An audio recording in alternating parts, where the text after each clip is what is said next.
Hello everyone, I am the chosen one. I know I'm streaming very late, but we are streaming very late. How's everybody doing? Ba-ba-da-bum. Ba-ba-da-dum. How's everybody doing today? I'm just chilling here. I'm just gonna play some games and talk at the 11 time. Hey Joe, how you doing? Hey Shaky, how you doing? I might play, but I might just chat with chat. You are streaming at the perfect time for me and me only. Specifically you. I know, I haven't seen you in a while, Daniel. How you doing? Surprise Team Fortress 2. In fact, I'm gonna let you guys decide what I play. I don't really care what we're playing. I kinda just wanted to chat with you guys, cause, at this point, I just have to stream anything until, you know, until I'm ready to do a thing. But for now, we're just gonna chill for this month. Let it be like a little break in between Tears of the Kingdom and what comes next. Oh shoot, Night Knight has a new profile picture. Or he even has one. I vote for FE4. Kirby Dreamland. Hi Biggie, how you doing? Kirby Tilt and Tumble. We cannot play and listen to the Animal Crossing OST while chatting about my opinions. Sure, we could do that. I don't even mind if we react to stuff. If you guys want me to react to things, just let me know. And it's a chill stream. Even if I'm playing a game, don't be afraid to just send me something on the Discord.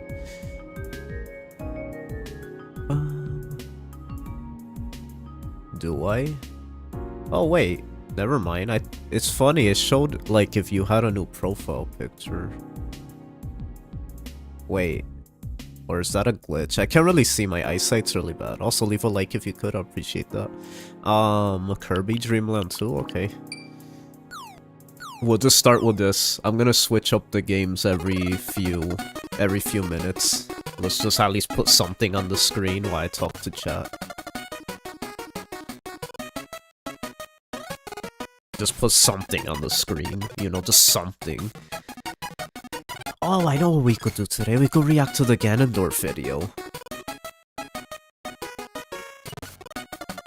Wait, Joe, have you finished Tears? Have you finished Tears? I'll be considerate. If some people haven't beaten Tears, then I won't watch the video today.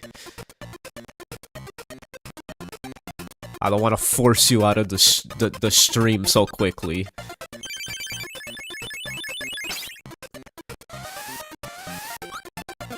This game was so fun. I never played this before. In fact, I never touched this game in my life. This is why we always play Kirby every time I do a chill stream. Have you guys noticed that? I've played Kirby 64, Kirby Tilt and Tumble, and now Dreamland. I feel like every time we do a chill stream, I always play Kirby in some way.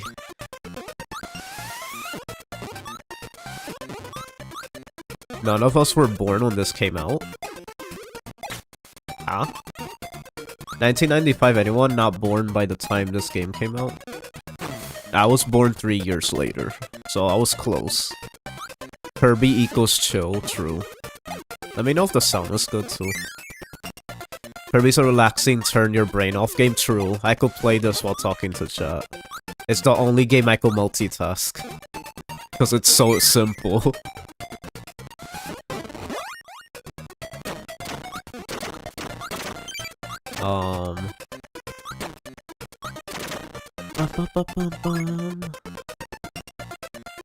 Thank you for everyone tuning in. Dang, everyone's here.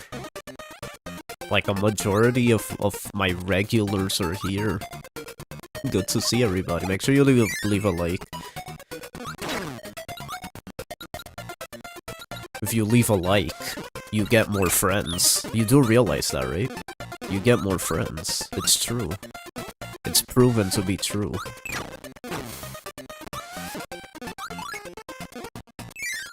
It also means I have to read more chat. Which means more multitasking. Oh no. Super Stream Brothers Ultimate, everyone is here. Oh, should I play Smash? Should I play Smash again? Who would actually play Smash with me though? That's the question. If it's only gonna be like 2 people, I'm not gonna do it. I want like a full party if we do that.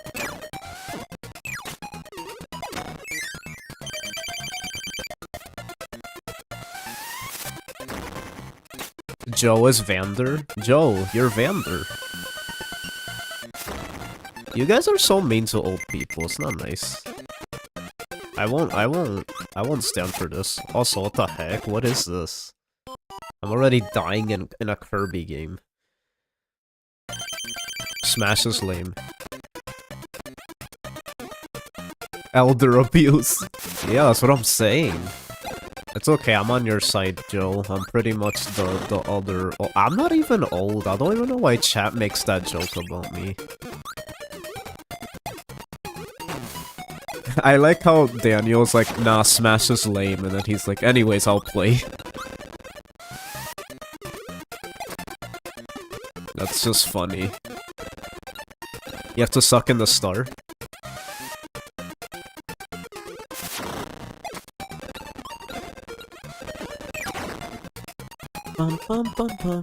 I don't consider myself old either, you're not. It's just a joke, people act like being 30-something is old. At least in my chat, I don't know how. They act like being 20-something is old, like what the heck? Me old? I'm the youngest sibling. I'm the baby of my family, how dare you call me old?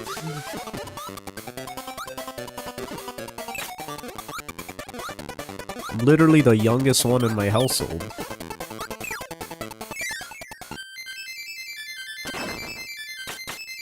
If I'm not old, you're not old. True. You two can relate while playing your retirement home bingo tournament. Oh my goodness. So you're telling me you look at my character and you think he looks old. Interesting.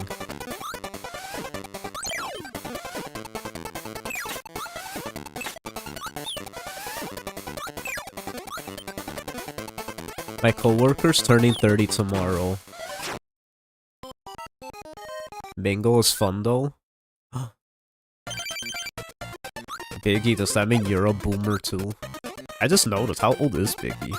And I just realized that. I mean, only that's up to you, you don't have to say, but I just realized that. You're like the only person that I don't know, like, how old you even are. You could be like 80 and I wouldn't even know. I'm kidding, by the way.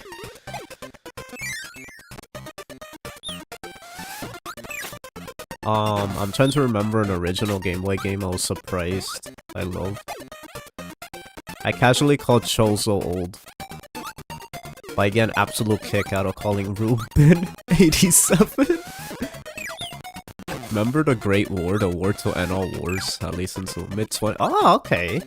Also, Biggie's like one of the... You know what? I kind of figured that. I feel like Biggie's one of the more mature people on my channel. That's a compliment, by the way. That's not... I feel like Biggie's more laid back compared to most of you. So I kind of could tell. Is that a good thing that I could tell? I could tell when someone's a zoomer. It's kind of obvious. Like Shaky. Shaky's definitely a zoomer. The instant I met him, I'm like, yup. He got zoomer energy. I don't like it. Get him out of here. And then I couldn't get him out of here. Sadly, unfortunately.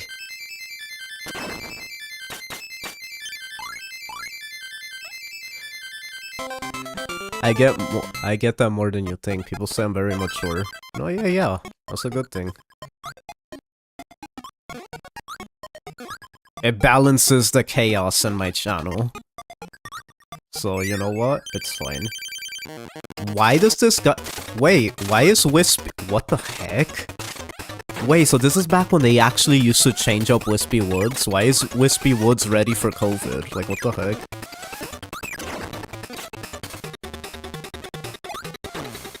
The heck?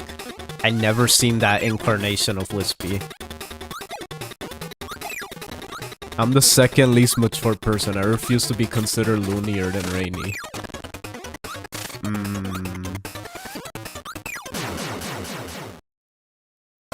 Herpes says no math.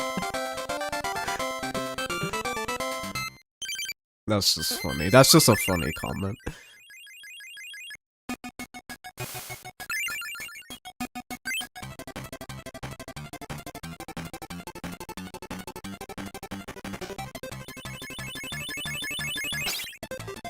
I remember seeing the Disney Channel premiere of Mulan that was accompanied by the premiere of 98 Degrees music video of True to Your Heart. Disney Channel premiere of Mulan? You mean the movie? Like when it came to the channel? Kirby literally breathing in and out constantly. Screw your mask? Oh my god. Kirby does not care.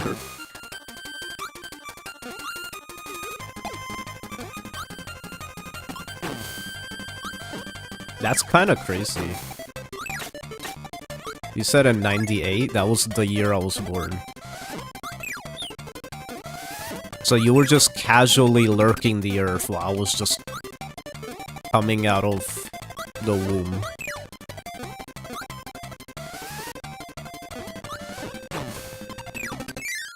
That's just funny to me. What? Ew, you're so ugly, get out. Oh, hi. Oh, that's, I should know his name. 98 Degrees is a band.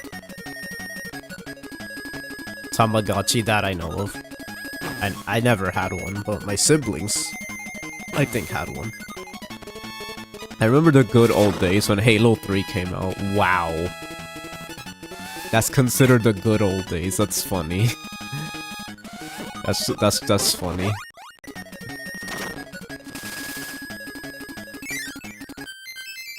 When the GameCube turned 20, I was like, okay, that's just weird. Something about the Wii and GameCube being considered old is kind of freaking me out, I'm not gonna lie. Because it's like, those were the new systems at one point in my life, and now they're considered the elder systems. I'm not even paying attention while playing. I used to know all these Kirby partners by heart. What's wrong with me? I used to know their name.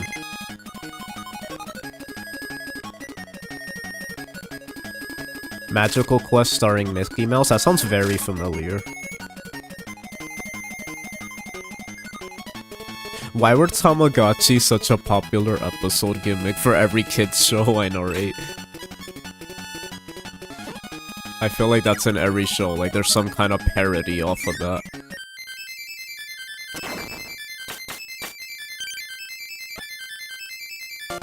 Okay, I'm done with Kirby.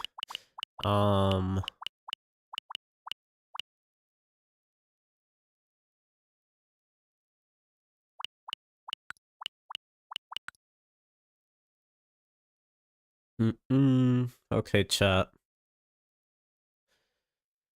Tier list Wednesday, I guess. I know that makes no sense. Oh, in fact, I had a good idea. Why don't you guys in the Discord send me your favorite Fire Emblem quote? I was looking on Twitter and I was seeing like a thread that was saying, oh, favorite Fire Emblem quote. Not crit quote, I just mean quote in general.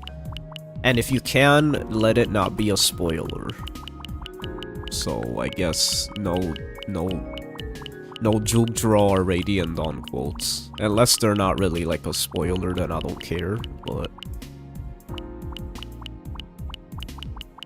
just tell me your favorite Fire Emblem quote. That's like something I never actually thought about. Favorite quotes? I don't remember individual lines. What the heck? I don't know. Maybe just a cool line from Fire Emblem. I just saw it on Twitter. I just thought that was a cool topic. My favorite character is Darjo. I don't think her quotes are safe for this stream. Nah, it's okay. I've seen all of Darjo's quotes, so that's not. Just came across Lemmings in a list. Love that game. Yeah, I heard of Lemmings. How I knew about Lemmings was because I played Mario vs. Donkey Kong Minis March Again, and they compared it to that. Rebellion, or like, see, I should have known that the iconic Garrett quote would have popped up.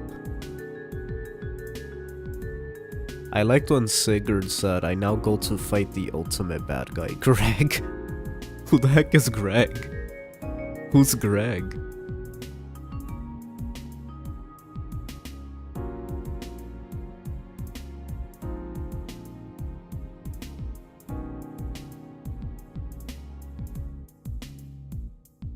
For me, it's one of Fate's rare cool lines. Favorite quote? It's funny because I know favorite crit quotes, but favorite quote? Which one made me go, that's a bar? Which one made me say that? Let me think. Speaking of that's a bar, imagine a Fire Emblem character that rapped. That will be just...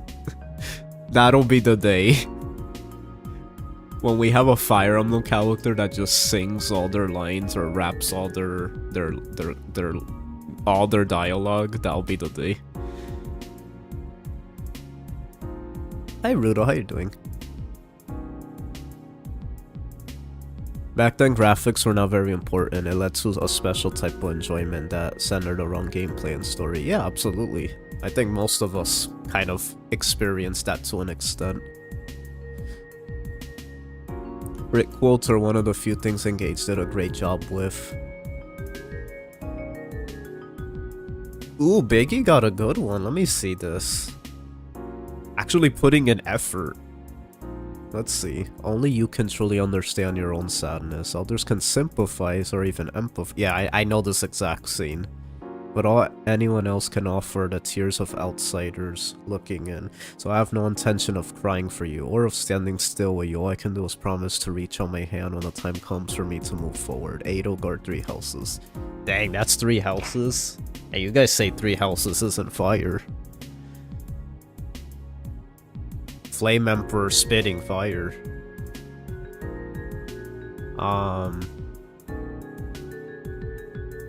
Get over it. 3 houses, opinion rigid. Nah, 3 houses has some good lines. Found the game I was looking for. That was a hidden gem for me on the original Game Boy. Solomon's Club. That also sounds familiar.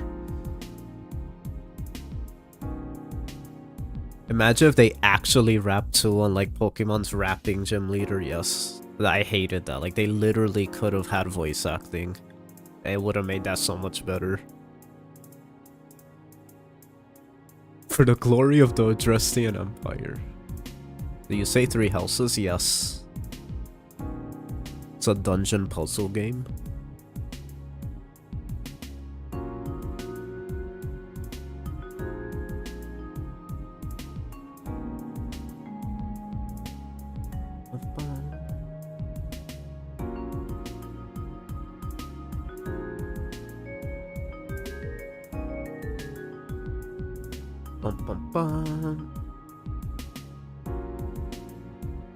I like the eat rock line from Papa Brady. I like how everyone here is like trying to like actually giving a deep thought into like a philosophical line, and then Daniel just comes in. I like the eat rock line from Papa Brady. I just noticed I never said it had to be like a deep line. It could have just been a funny line. I never realized that. Like, it literally could be a funny line too. It doesn't have to be.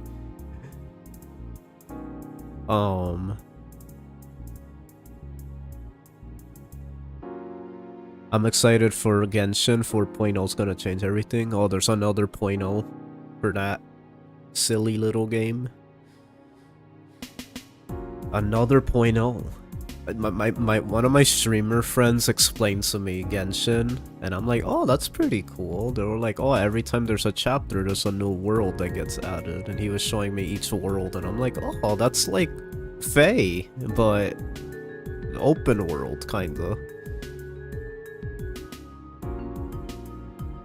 As I, you know, pretend to be interested. No, I'm playing. I wasn't pretending. Genshin's a game, like, I kinda was interested back in the day, but it, like, became so big that now it's like, I feel like it's already too late to get into it, so I'm kinda just like, I'll just watch people play it, maybe, and turn my brain off. Fae, but better, which is not all difficult to do. Is it better than Fae?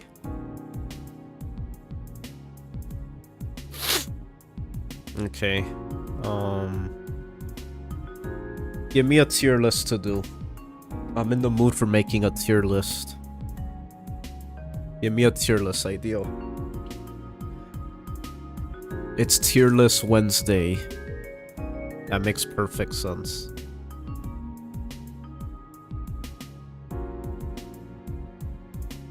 You guys are so mean to each other. You guys just be insulting each other's taste in games. You guys so mean.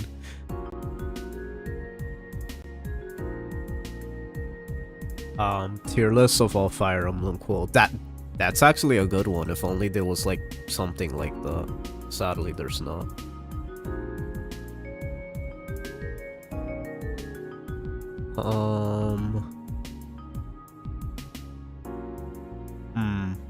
Beverages?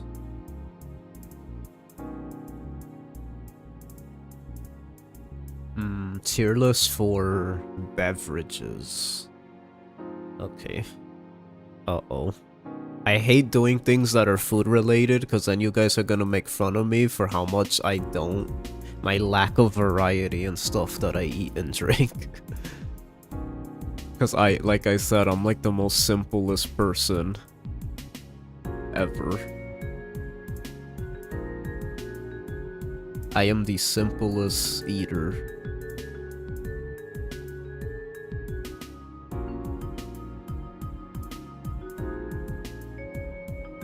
Let's see.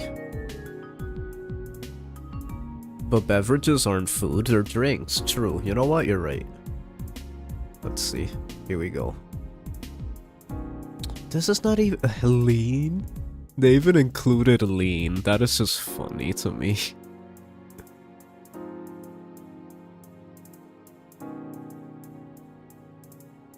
Okay, there's like no variety here. Doesn't that kind of look like a little bit? I mean, I appreciate the ginger ale and Perrier inclusion, but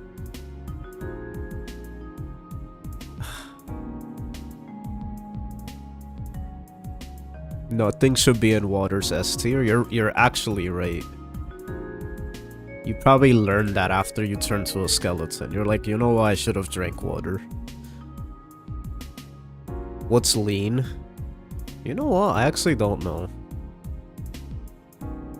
But I know it's something alcoholic. It has to be.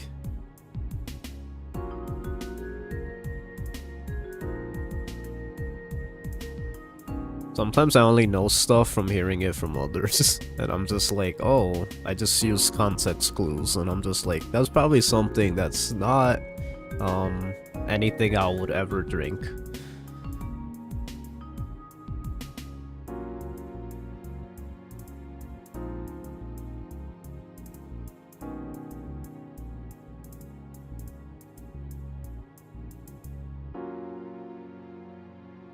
It's a drug, is it? Rudo says it's wine.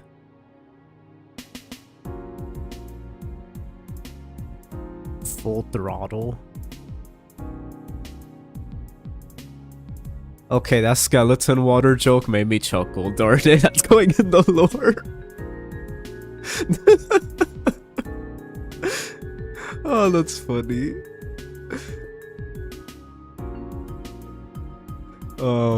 You drink it and your body basically mellows out to a standstill. Stay away from drugs. Oh man, no wonder they describe lean that way. From the few times I've heard about it. But anyway, sake is better. Lean is cough syrup and Coke, not the soda. Oh, wow. Okay. I don't see water here. It's bothering me. I want them to put every drink. I want them to put every... They're not putting every drink.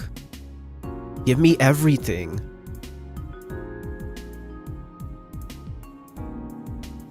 There we go.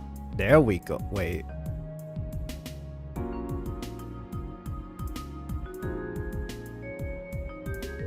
No, I don't like this. It's like I kind of like this, but... which tier list should I pick? Which one you guys think is the best one? This one? Yeah, but that one's good too, but like...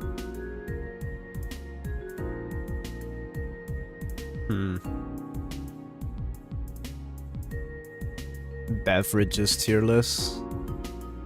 I don't know, I feel like I wish they just put everything. From water to every type of soda. Like...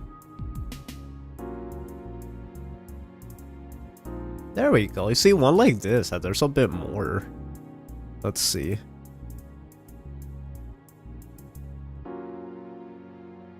The lack of ginger ale's bothering me. Oh no, it is here, okay. I don't know if you guys know the Chosen lore, but ginger ale's like my go-to drink. That will forever be my alcohol.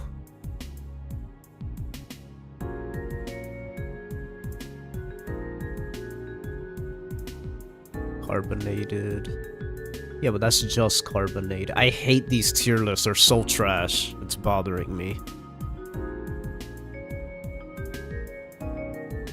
Kingdom Hearts characters' favorite beverages? What? Wait, what? Does it actually say that? I gotta be careful with these. You know, there was a tier list once that had, like, something that was, like, can't be shown on stream. And I had to end the stream and delete it. So, like, hopefully none of these have that. I mean, it's just drinks. I don't see why that will happen, but let's just say it happened before. I forget what the tier list even was, but yeah. It showed something that can't be shown on stream, and I had to delete the stream. We're not safe here.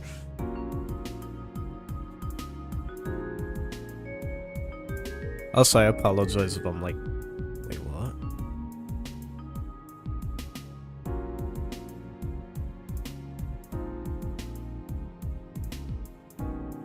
Wait, let me read Discord. Let me see.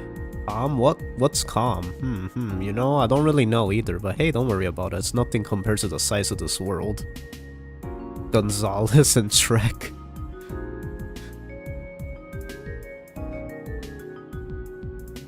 More than half of my favorite lines are from FE5.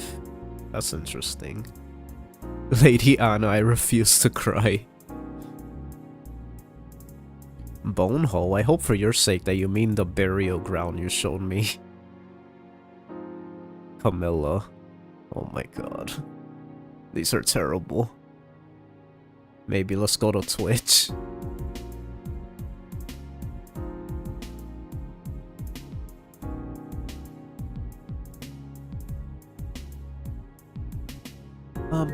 I don't know which one of these. Wait, but where was the Kingdom Hearts one that Daniel's Kingdom Hearts favorite beverage? What the heck is this? What in the world? Why is that there?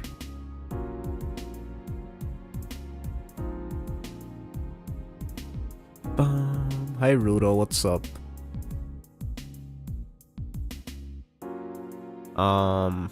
Anyone ever seen the Surf Ninjas movie? Surf Ninjas, I have to look that up.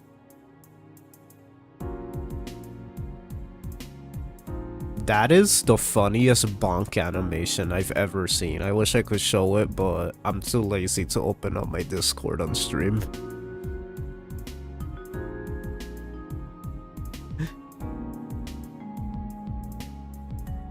But everyone here in chat is in the Discord, so they see it.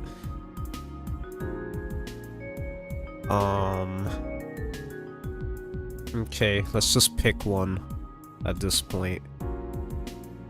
You know what? I don't care. I'm picking the one that shows stuff that I drink. I'm gonna be biased and pick the one that... Which one was it? Type of drinks? Oh, I hate this. You know what? Let's go with this one. Okay, so S is gonna be... Wait, S tier is gonna be sippin' all day, bruh. And then A is gonna be... that was good. And then B is gonna be... beveraging... beverage. Beveraging beverage. Then C is gonna be...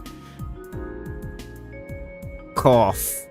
That was alright though. So it makes you cough, but it was alright. D is for deadly, meaning it's not good for you. And then F is for...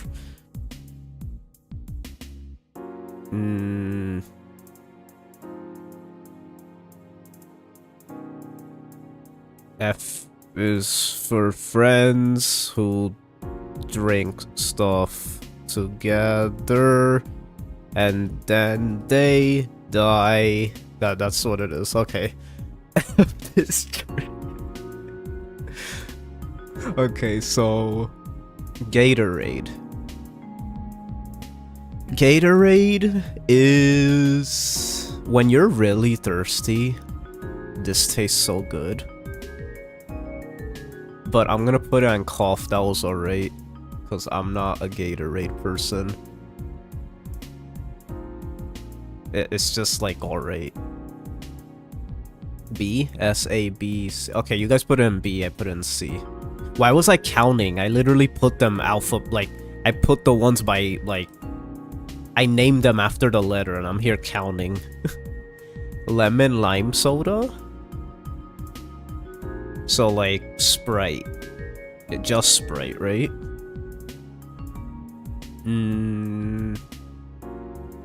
I'll put that in beveraging beverage, because it's good sometimes, but not all the time. What you guys think for things like Sprite? I usually drink Sprite when I go out to eat or something. But, like, at home, I'm never drinking that stuff. That stuff is too sweet. C? Yeah, it's like alright. Like, I'll drink it over Gatorade, but doesn't mean it's like that good. Fruit punch.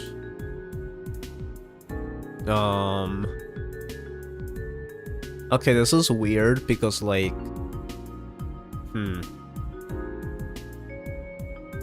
yeah, like, yeah, it's like I agree. Like, yeah.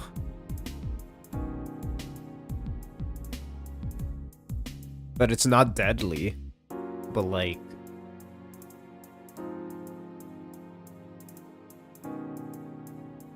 Like, I don't really drink this type of juice.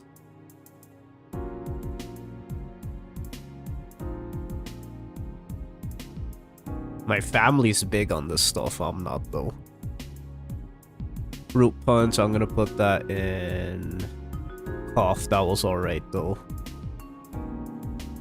Water? Okay, now this might sound picky as heck, but it depends what kind of water. Just to be funny, I want everyone in chat to tell me what their favorite water is. Cause water is like everyone's saying S tier. Yes, but the best water is S tier. And the worst water is probably like A tier. You know how water sometimes is like, okay, this water's like too clean, but then this water is like, when it's really cold and hot outside, it's better. But then that water tastes better with this thing that I'm eating, but then this water.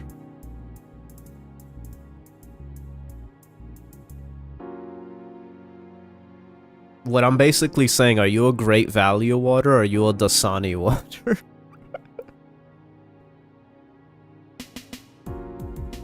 Dasani is absolutely horrible. It shouldn't count as water. It's a disgrace. Tap water can be the best depending. Yes, I agree.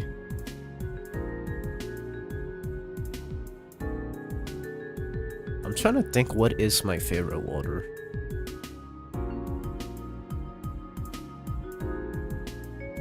Dasani's horrible. It shouldn't count. What's your explanation? Give me your explanation. I want to know your guys' reason for why you don't like different waters. Just for fun. I want to know the thought process.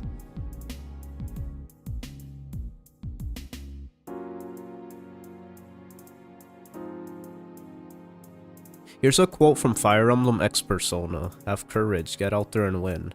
Oh, I was just practicing some poses. It's the performer in me. Aoi from Tokyo Mirage Sessions. What? That out of context, that's hilarious. That's from Rudo. TMS stream one? Maybe, one day. I'm kind of interested in it, since I'm interested in both series.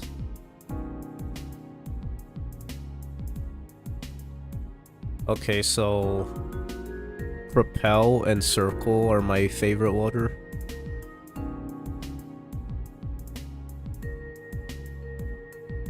It almost killed me. 30 minutes of trying to puke that garbage out. It's water. It doesn't need flavor. The temperature is the flavor. It loses the refreshing and relaxing feel. It's so gross too. What? You puked because of Dasani? Why?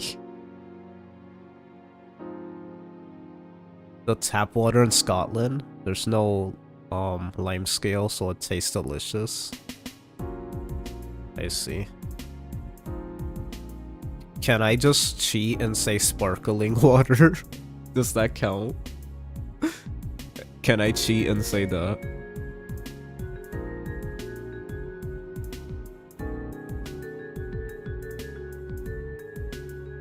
I'm trying to find out why Dasani almost killed you. What's bad about Dasani specifically?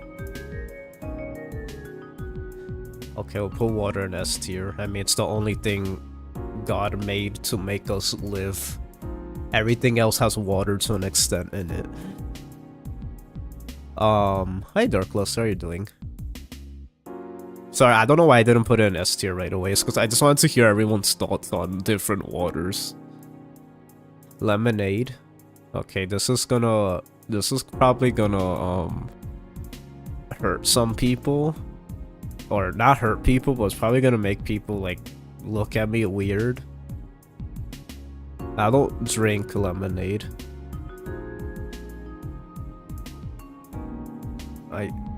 So I'm gonna let chat rank this, the average, because I don't drink lemonade. Lemonade is not for Chads. I'm kidding. That's a joke. I just said that because it's funny.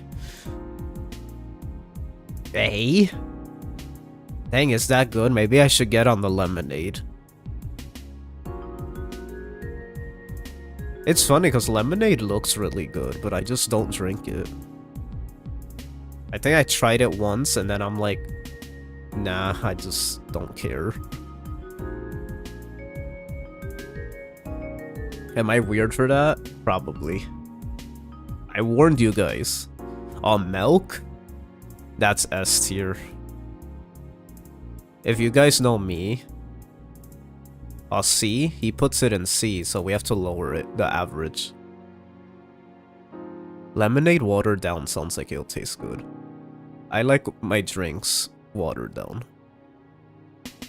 I have a sensitive stomach, so if things are watered down, it's better. What kind of milk? Every kind of milk. Well, true. Me, I'm just meaning basic milk.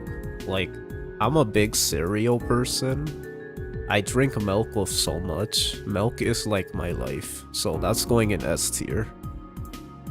There's not a single day I don't drink milk. All the milks, all the milkies. I knew someone who put ice in their milk. That seems... yeah, that's just strange. I use milk for oatmeal. I like oatmeal. A tier. Ice in their milk. Yeah, that's... I think I've tried that once just to see how it was. And it's weird. It just feels weird. Milk is, for some reason, a drink that shouldn't have ice in it. I don't know why it shouldn't have ice in it, but it just doesn't.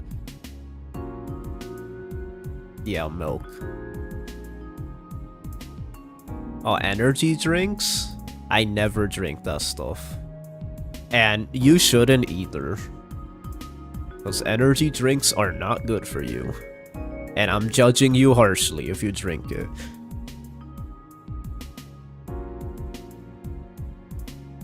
I think putting ice in milk is how you get coconut milk. True. I could see that. I can't digest milk, so... oh, that's true. Some of you guys might be lactose. If you guys are lactose... well, no. I am too a little bit. Over the years, I had to change the milk I drink. Because I used to go to school with, like... the worst case of the burbles. I'll just call it the burbles. You guys could think of the rest. But yes, watered down milk is it's my preference. Like whole milk is like, if you drink it too much, it gets you a little, you know.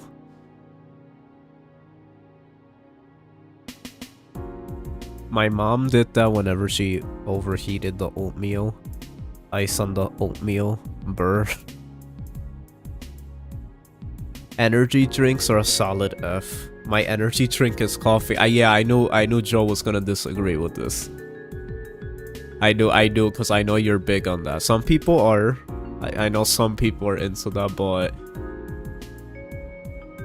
it doesn't change it from being unhealthy and like... still, like, I don't even know how it tastes. So it's hard to say. I'm ranking it just based on it being like, you know... drinking too much of it's not good.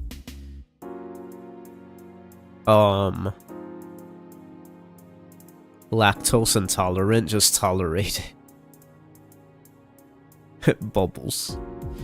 68% of the world's population is lactose. Yeah, you know why that's the case? It's because a lot of people don't know this, but when we're drinking milk, we're not drinking natural milk. We're drinking cow milk. And cow milk is not like a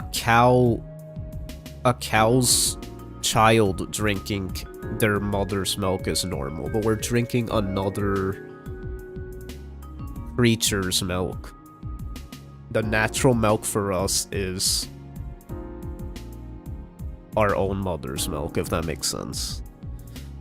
But that's just not how it works once you get older.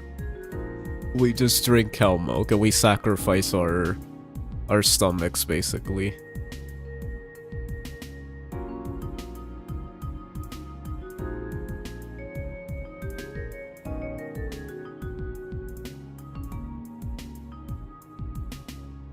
Yeah, exactly. Only newborns should be drinking. No, yeah, of course. I'm just saying that that's probably the reason why milk gets you the way it does. That's the reason 68% of the world is lactose intolerant, because we're technically drinking something that's not natural to us. Like, we could drink it, but it's not necessarily, like, digestible, because it's like we're drinking another species milk. That's like if a cow drank our milk, if that makes sense. I don't like the phrase tell them, but I do come close to that with the energy drink comment. Addiction of any kind isn't good, even if you say you need to start your day. Coffee's healthy, specifically for people with ADHD, since it acts as a stimulant and calms you down. Ah. I didn't know that. Inject the milk directly into my veins. Okay, grape juice. I'm gonna put it here. Cause I don't drink fruit punch and grape juice. I don't drink. I only drink one kind of juice, and it's coming up later.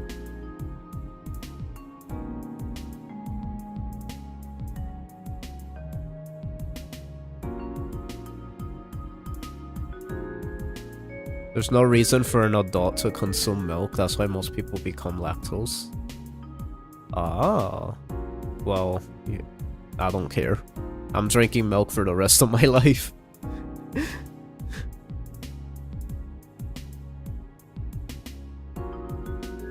Grape juice is A? I love okay. Interesting. A specific stand of grape juice in chat. That's cool. Grape is great. That's a bar. Coffee would just increase my anxiety and make me even more prone to heart attacks that I already hit. You know, I was gonna say that. Coffee, I could see that. I'm surprised it calms you down. I thought coffee, if anything, makes your heart rate go up. Drinking too much milk also causes more kidney stones due to the increase in calcium. Oh. Well, I guess when I'm an old man, I have to deal with that.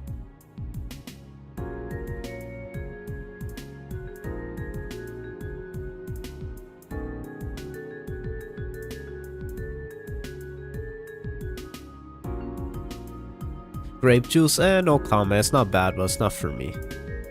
Skeletons get heart attacks. Think about this. ADHD meds or speed.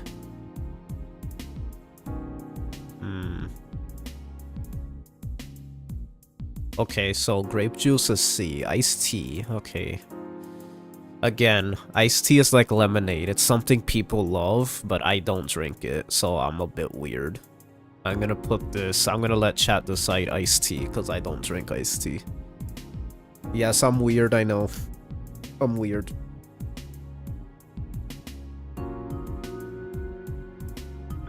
Iced tea must be sweetened. Yeah, I drank it and I was just like, ugh, I didn't like it. Well, I use meds. ADHD is a superpower. People with that are so much funnier than normal. Interesting take. A. Okay, so it's an A tier. I'll let you guys... Ice syrup? Okay. Okay, C? Okay. I guess I'm not the only one. Iced tea F? Okay, we'll leave it in C. That's like the balance of everybody's answer.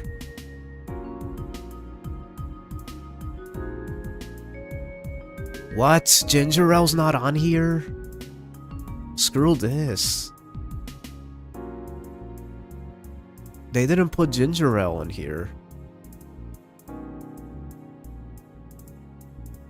There's some nice superpowers. I'm a big tea drinker.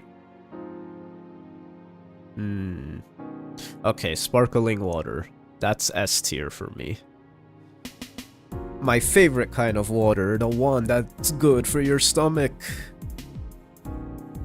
I had to drink this and get used to drinking this when I was having the worst of the stomach problems, and Perrier water was my best friend, so I have a bias for sparkling water. It's kind of like ginger ale, except it's not soda. Wait, ginger ale's not soda. Well, it's like ginger ale, except it's water, and it's not, it takes out everything that has. Sparkling water's D, you know, when you get addicted to sparkling water, it's so good. You know when it's really cold, and you open it, and it just like, it's bubbling like crazy, and you drink that when you're so thirsty. That is heaven right there. I just drink normal water. Why is this so hard for people? I agree with you, Shaky. Like, I actually could agree with that. We're so complicated as humans. We could just be drinking water with everything. And I agree, I should be drinking more water. In fact, I'm gonna take a swig right now. There, I drink water. There you go.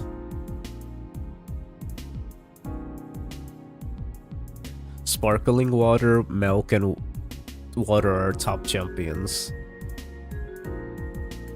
Once you get addicted, it's good. I know, that was probably bad phrasing. What I meant is, like, at first I didn't like it because it had a weird, like, an acquired taste, but then since I had to drink it to help with my stomach situation, I, like, kind of became, like, obsessed with it. Now it's like, it's so good. It's so satisfying to drink because in the bottles it comes with, like, it comes in, it's just so fancy. Like, it's like fancy water. It's just satisfying to drink. Like, if I was rich, I would have just a bunch of that in my fridge, just to be fancy. While everybody else has their fancy wine, I'll have my fancy sparkling water.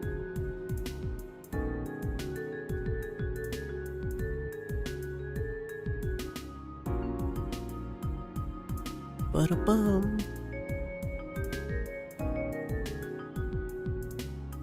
So no one's giving their ranking for sparkling water. Oh, D? Why D? Why would you put sparkling water in D? It's just water, except it's bubbly. And has either like lime or... like, it's like water, but they spike it slightly.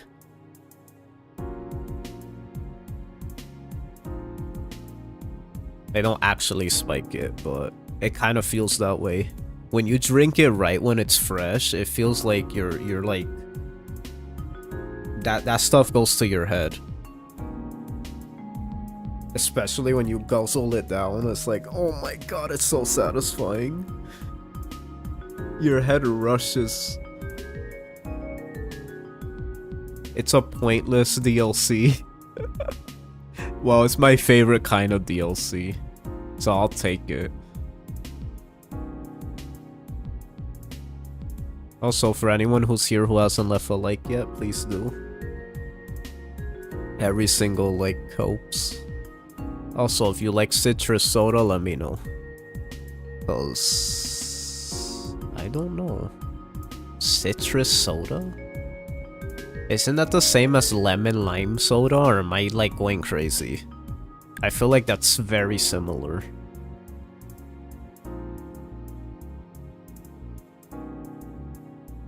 I never drank this, I think. I feel like that's just Sprite, but citrus instead of lemon and lime.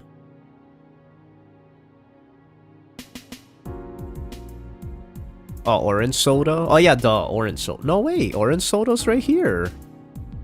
Huh? lemon lime? Yeah, but look right here. Lemon lime soda. Sprite.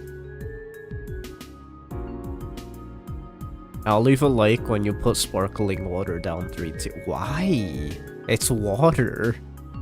Like, why are if it's just water but tastes even better, then why would you rank it lower? That doesn't make any sense. You're acting like it tastes worse than water. It's still water, it just has more flavor and bubbles. That's such an exaggeration. And it's good for your stomach. Orange is a citrus fruit. Mellow yellow is weaker spray. Okay, I'm gonna put this in D tier, I guess. It does taste worse than water. You probably only drank it once, because I only drank it once and I was like, ew, this is weird. But once you keep drinking something or eating something, after a while you start to like get used to the taste. And it all of a sudden it starts to make sense. I think in reality it's all in your head. Once you get used to it, it's like, oh, this is actually good. It's edible. It's drinkable, so it's good. It hits different, exactly, it hits different. Since it's still soda. Oh, okay. Controversial. Where are we putting cola? The stuff that is used to clean car engines. This is the drink that is used to clean, the stuff that's in this drink is used to clean car engines. So it will probably be in deadly, but you're lying if you don't drink soda. You're lying.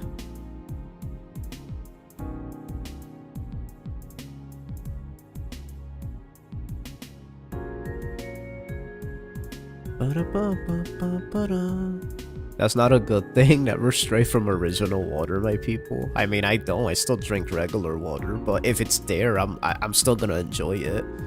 We're going by enjoyability.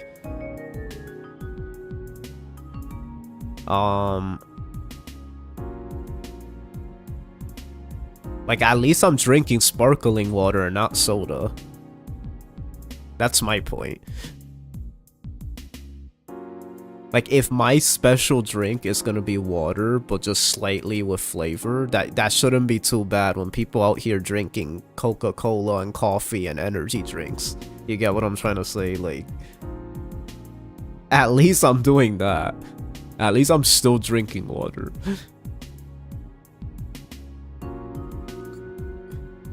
Soda's good on occasions, like if you're eating pizza. So yeah, you're right, I think it is a B. Nah, I'm gonna put that in A. You guys are lying. Like, soda, we all know is not good for you, but you're kind of lying if you're not saying that stuff isn't so good when those times you do actually drink it. When you're just having nice pizza with Pepsi, that's like the best.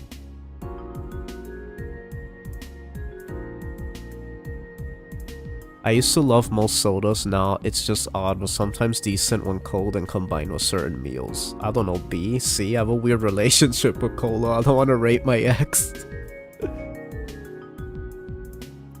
I enjoy blueberry flavored water. Ooh, that sounds interesting.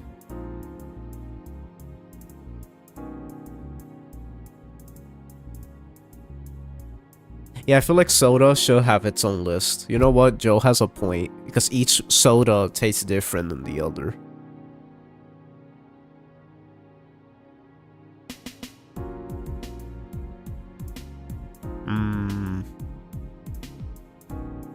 Now, let me put this out there. Cola is not even my choice of soda, quote unquote. It's ginger ale, and that's even not really considered soda. That's my choice of canned drink. So you know what? I think I will put it on here.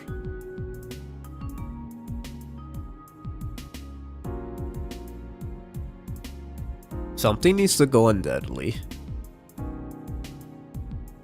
So I'm gonna put this here. just for fun. Cream soda? Cream soda always looked good in cartoons, but I never knew how it tasted. Chalky milk. That's...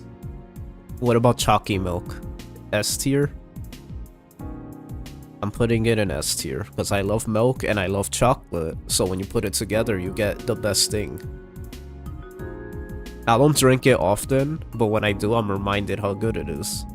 I don't know if it's in first place, though.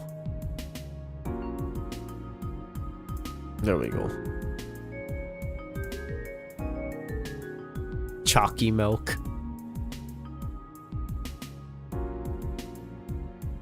Butterscotch cream soda. That just sound... You guys just make all that sound very good. I prefer dishwashing fluid, personally. Oh my goodness.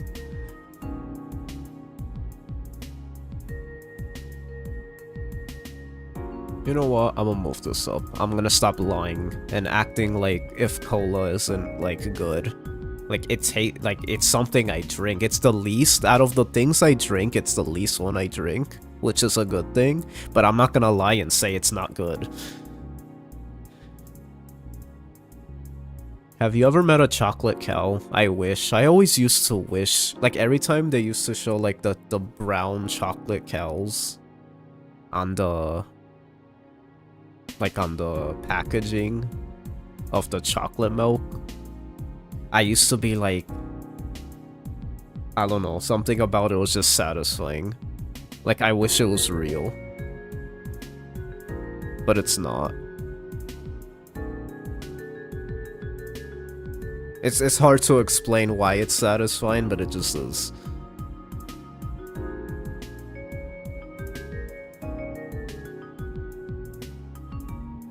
I never understood the craze for it. I could see that. I don't even really drink it often. If I have a sweet I could eat, I'll just eat that.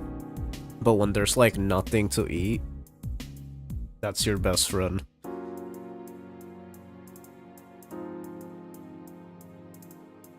Okay, root beer. Ugh. This stuff looks gross, and I think it is gross. You guys are gonna have to tell me. I don't really drink root beer. I don't know why I feel like I tried it once and it was gross, so I never tried it again. They always hide them when people visit the farms to maintain the illusion that they're fake. Root beer A? C? Oh, root beer's like Dr. Pepper, right? Ah, refreshing. Can someone explain to me what root beer is? It's one of those things I never ask questions. I just kind of just like... I know what it is, but I don't ask questions about it. So I kind of don't know what root beer is. I know it's not beer. But why is it called that?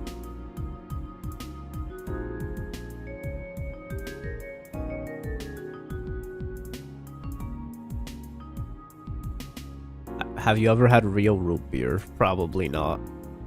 Probably not. Like I said, I'm simple. I drink water, I drink milk, I drink I'm a spoiler in the next one of the bottom ones that we haven't ranked yet. I drink ginger ale, soda, and sparkling water. That's probably my only range of drinks I drink. Everything else from B tier and below, I do not really drink.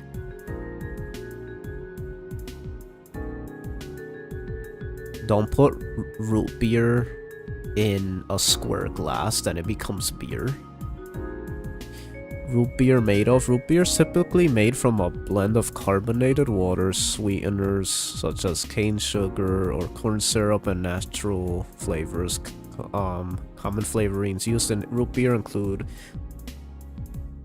sassafras, wintergreen, sarsaparilla, and licorice. Interesting. No wonder I don't drink it. That was just gibberish to me.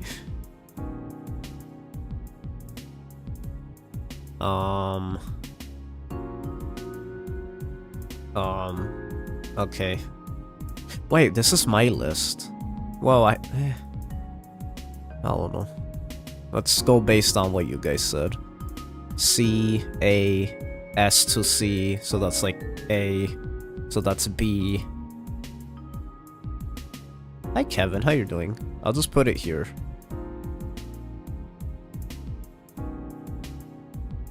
Generally speaking, these are the most commonly used ingredients.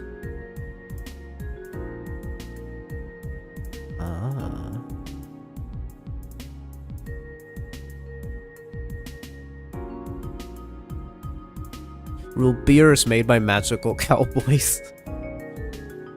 Okay, I'm gonna put it here. Okay, apple juice. Kevin says S tier. Apple juice is another fruit juice I don't drink. Really. Fruit punch, grape juice, apple juice. I don't drink any of that. I just don't.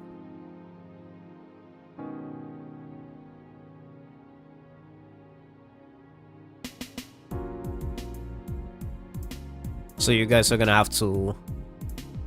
Apple above orange. Orange above apple. Ah, refreshing. Dark Luster's is putting everything in A tier. A? Me no like apple juice, same. That stuff looks gross. Yeah, let's put it in C.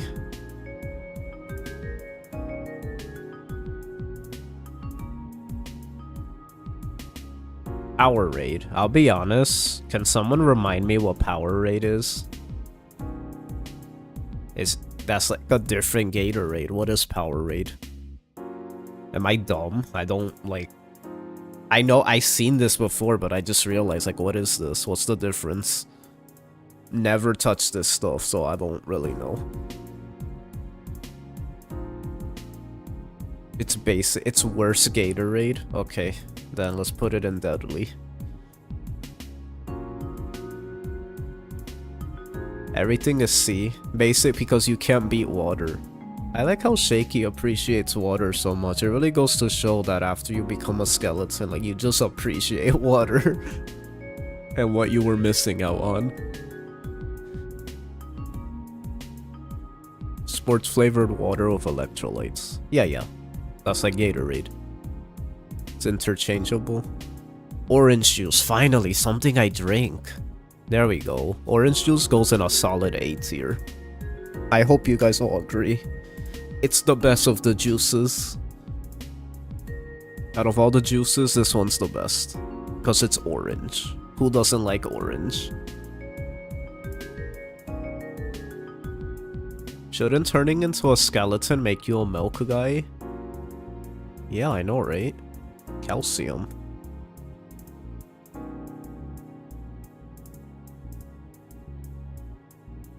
You know what's funny about this tier list is that the first half of it, from S to like C, I'm ranking it based on how good it tastes. But then from D to F, I'm ranking it by how like unhealthy it is. This tier list just doesn't make sense. It has no consistency. Cause it's like, maybe if I did drink an energy drink, I would think it's like C or B tier. But then it's like, since I never drank it, I just knew it's not good for you, so I put it in F. But soda isn't good for you either, but that stuff, like, you'll be lying if you said it's not good. Like, it doesn't taste good. You hate orange juice, D tier? Oh man.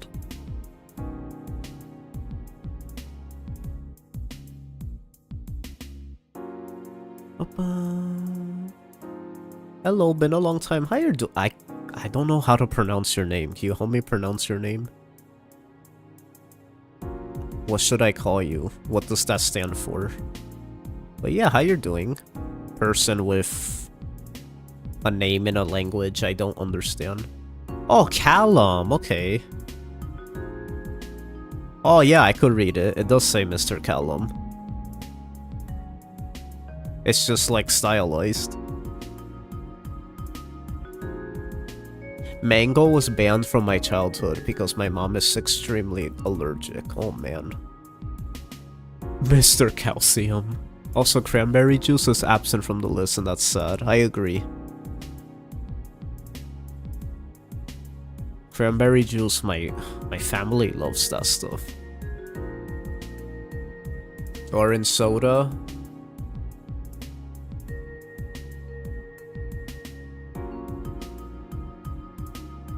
We have to put that in Kel tier. If you get the joke, you get it. If you don't get it, then you're probably not boomer enough.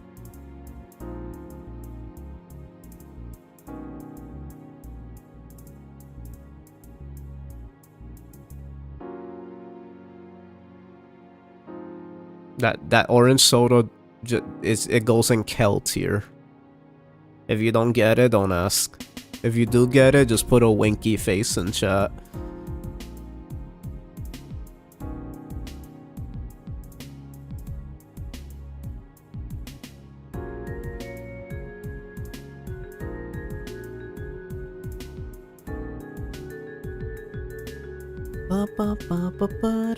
I see Joe gets it. Joe gets it. As far as what I think of orange soda, Dark Luster gets it. I need a burger. Orange soda, as far as what I think, it's probably like a B. Probably put in B. That was the target age group, yeah.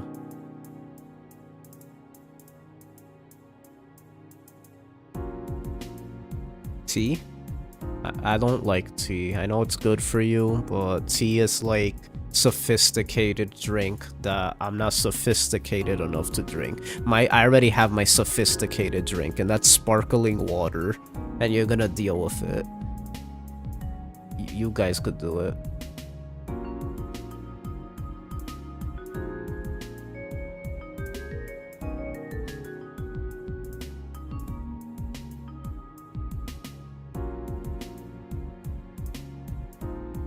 S, F, I'm just gonna put it in C. Since you guys are being... T is C, it rhymes. Hey. So does coffee. The next one will make me cry, won't it? Okay, fun fact. I don't drink coffee, and I'm happy I don't drink coffee. Cause it's not that good for you. Anything with caffeine isn't that good for you. Do it for Joe. I know why Joe likes coffee, cause he's Joe. I'm ending the stream. Okay, I'll stop. T is S. You guys like tea? Tea is so... No. I tried drinking tea when I was sick, and it's like hard for me. I was forced to drink tea when I was sick.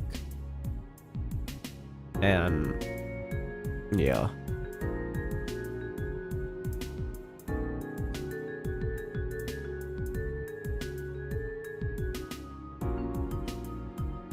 It's your medicine? So you drink energy drinks and coffee.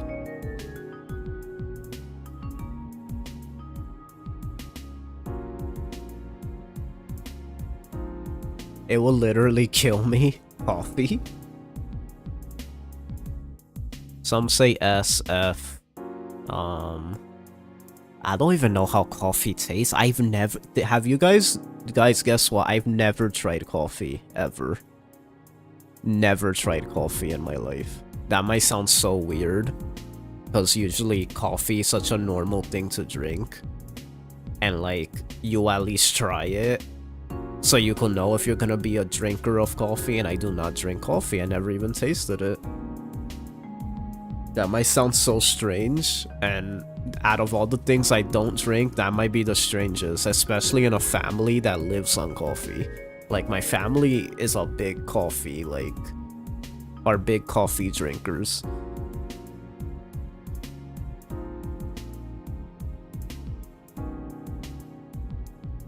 Black coffee. You see, now you guys could be proud of me, because all I drink is water, milk,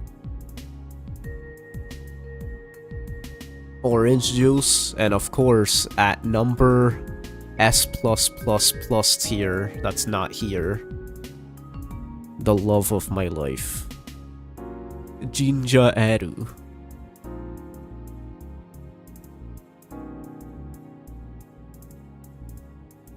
There we go.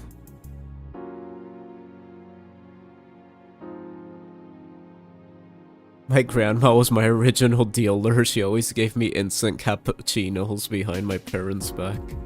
That's cute.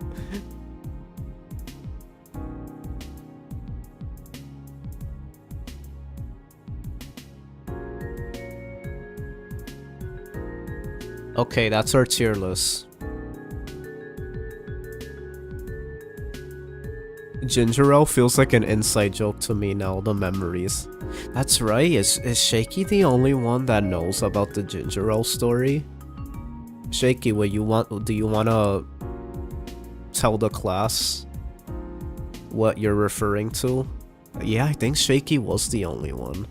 I mean, Dark Luster probably just wasn't there. He probably could have been there, but he wasn't. But Shaky knows the story.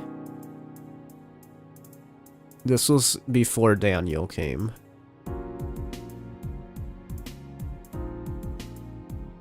Yeah, this was definitely like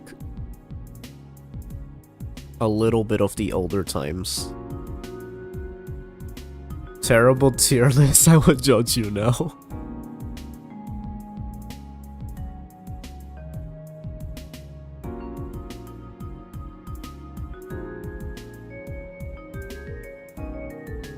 Right, so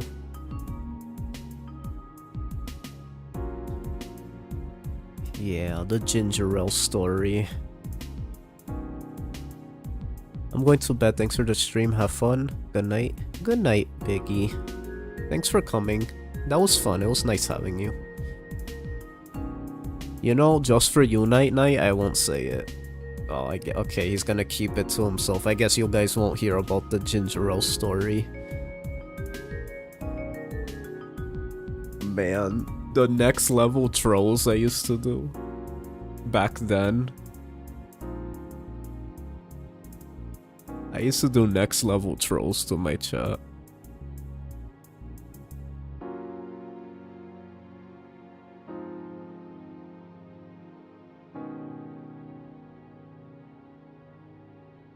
I feel like Rudo. Oh, Rudo was there too, actually.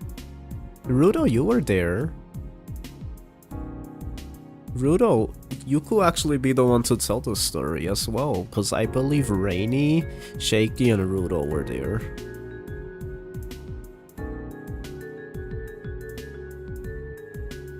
What's the ale story? I like how Rudo's asking even though she was there. She probably forgot.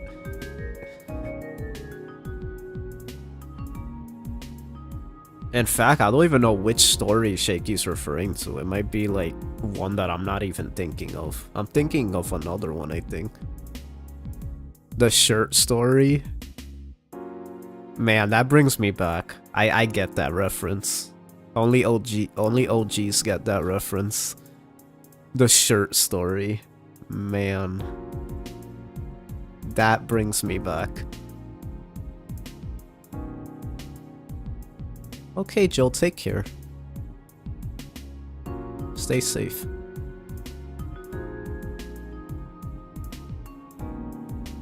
Can you sing my theme again? Please don't speak of that. Especially this late at night. Okay, good night, Callum. Dang, everyone going to bed now. You know what this means, right? It means we could get into trouble. Because all the good boys and girls are going to sleep. Now we could get into trouble. So now we're gonna do a different type of tier list. It's called the FE4 tier list.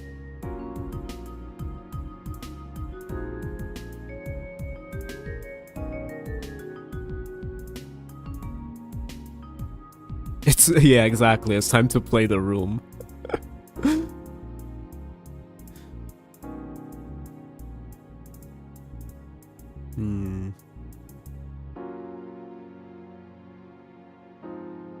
You would rank something you haven't played. True.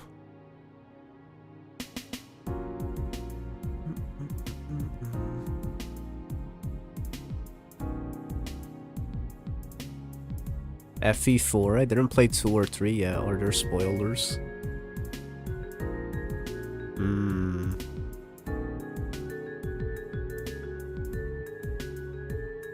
Yeah, FE1 is Fire Emblem Fates Conquest. That's FE1.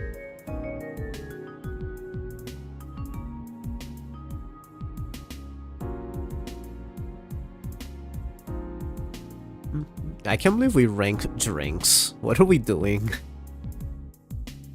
Ranking drinks.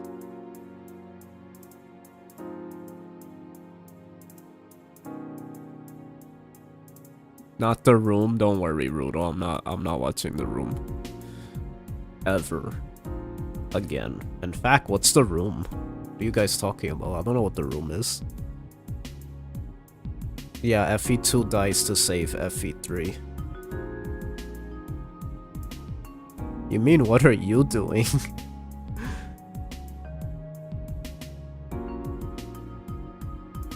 Also, sorry I'm talking, quietly. It's because it's late. And I can't talk loud.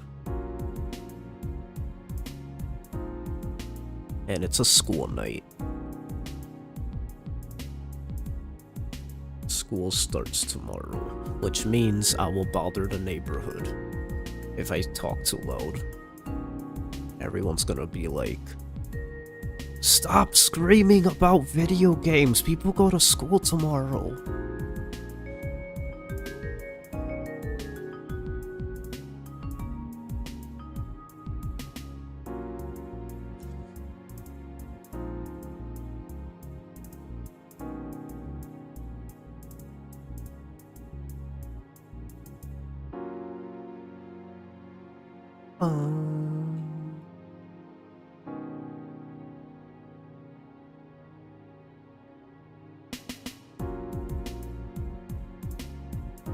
Why am I here? What made me click this? Okay, I appreciate that Lord Asker is at the top. You see, they clearly know who the best character is from Faye, so I appreciate that.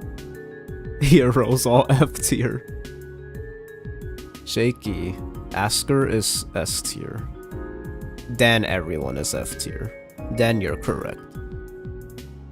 But Asker is S tier.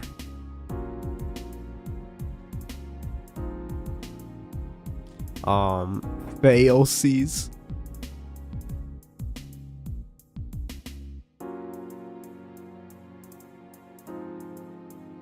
And the owl. I'll put the owl on S tier.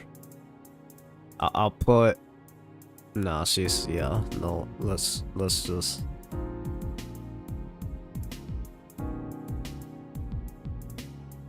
It's school for them already. Losers still have a week and a half. Veronica gets B for engage. Yeah, I agree. Bruno gets C, because he's actually an okay character. She could get C too. She could get B. He could get S. You know what? She could get A.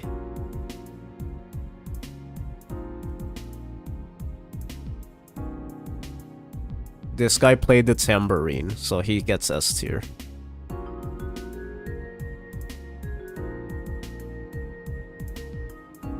Alphonse is alright. I'll put him in C. Oh my god, who are these people? What the heck? Serena's alright too. This is the worst Anna. I don't care. You have a cute design, so I'll put you there. And you're related to Lord Asker, so you can't be bottom tier. Air was actually decent. So you're right, I'll put her here. So this is the tier list. There we go. The best character in Fire Emblem history. Then you got ones that were actually decent. Like, that came from Faye. Faye herself. Legs yarn? Yeah, leg yarn's actually like I like leg yarn. That's the only character I care about from Faye, other than Asker himself. But like for the little bit that I played the story of Faye, I remember leg yarn was like the only character I cared about. Everyone else is just like whatever.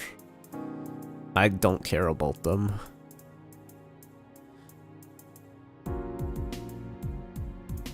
Everyone has a reason for not being in bottom tier. Leg yarn because she's decent. Faye because the meme owl. Her boss because meme owl. The summoner because he played tambourine. Veronica because she had a decent character arc. So, eh. And then little sister of leg yarn. Pretty good. Book 2 I think was peak, and then everything else was trash. Everything after second year of Faye was like, I don't care. Bruno is okay, I guess. I remember this girl being somewhat endearing. Alphonse and Sharena just for being around until the very end, so eventually they'll become okay. I guess. I mean, when you're around that long, you have to at least be okay.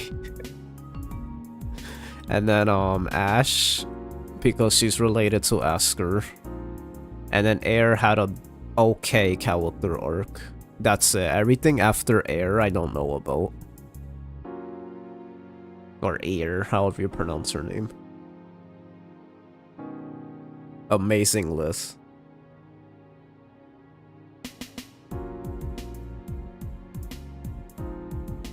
Wendell should be winning every vote. Oh yeah, Faye OC won. That's right. So you know who's the actual best? The one that won. Where is she? Yes. Why did people let her win? Can someone explain that to me? Like, how did she win? That's so silly.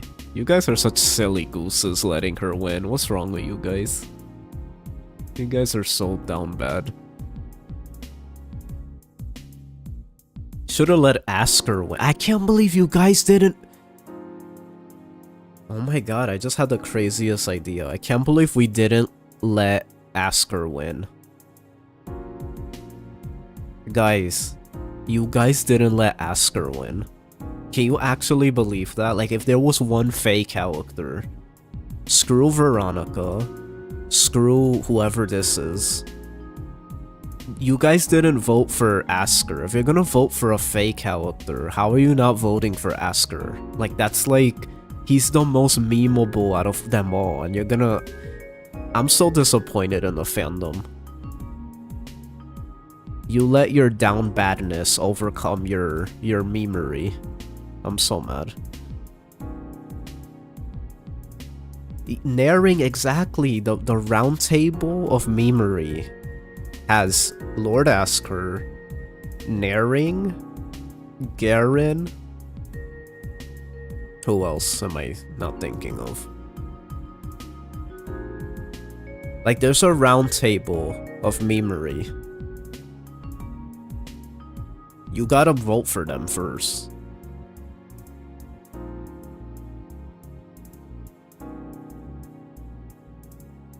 I'm so disappointed you guys didn't vote for Asker.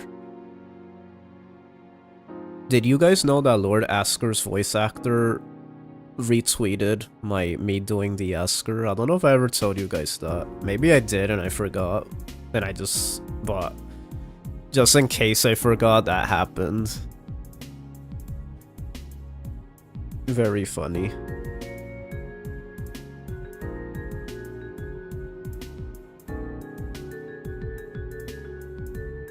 The King Gatekeeper already won though. Yeah, if I'm being completely honest though, this is the actual tier list.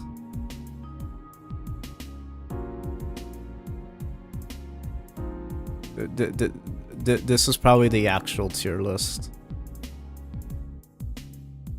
It'll probably be something like this.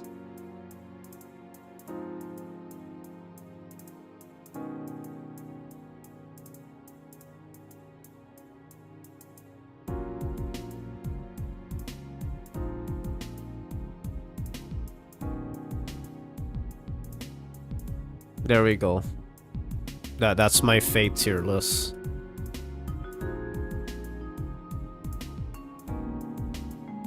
That's my fate tier list. there's just B tier. Nothing's in B tier.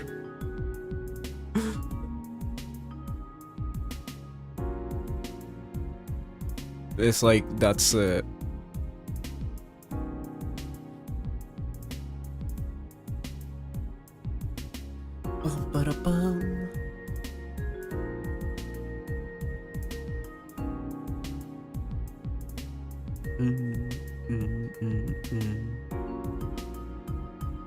I really like your B tier. Thank you. I put a lot of thought into B tier. You know, he's kind of an armor knight that's underrated. A lot of people don't remember him, but that's why I put him in B tier. People think he came from Awakening, but he actually came from Fire Emblem Heroes. I don't know why people think he came from Awakening, but yeah.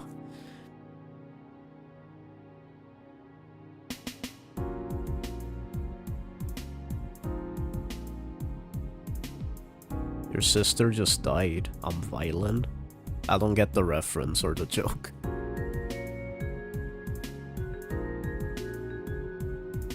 Did you say what? No, No, I didn't. I didn't say it. I didn't say anything. I'm talking about Link's Awakening, you know. A Zelda game we're gonna play soon. I don't know what you're talking about. Link's Awakening. Dummy.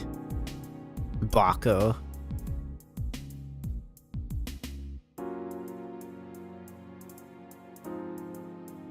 Link's Awakening. Okay, let's get off this tier list. I just had a shout out Lord Asker.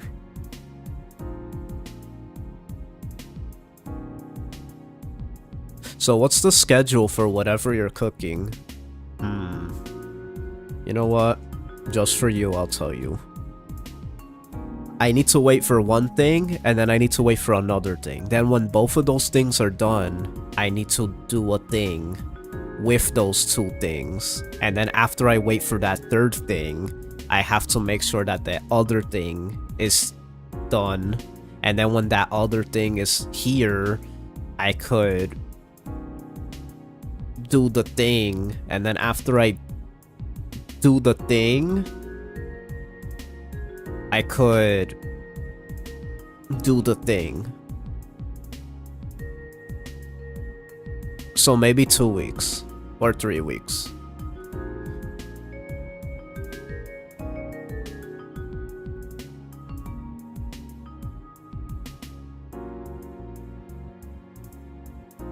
That sure sounds like a thing. Should I prepare a bunker? Maybe. You know what? Maybe. It's another Shima fan art. Imagine. It's just a Shima fan art. That's it. I'm waiting on a Shima fan art so I could play New Mystery Lunatic or whatever the hardest difficulty is. Hard 5, yeah, duh.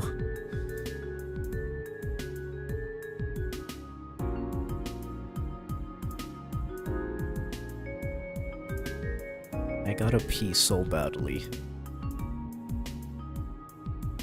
I gotta pee so badly. So be right back.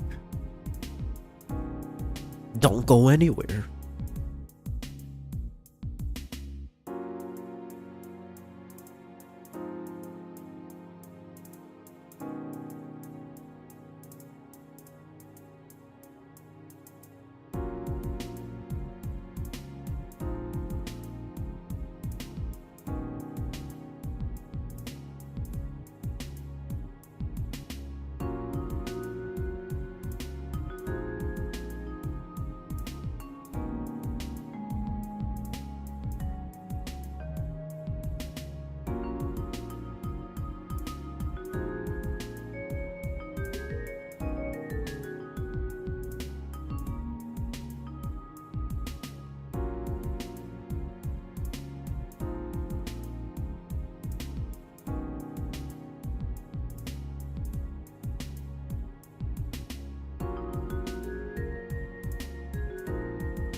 Okay, I'm back.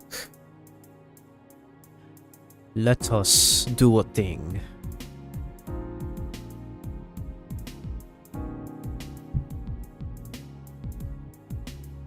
I wouldn't recommend jumping from hard to reverse lunatic for those truly insane chair stream.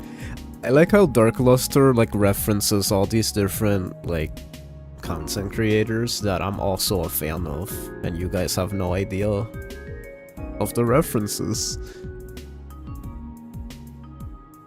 See, he knows what kind of place I came from. Dark Luster knows where I came from. He knows my origins. You don't know about all of that. Rank absent fathers? From what? Real life?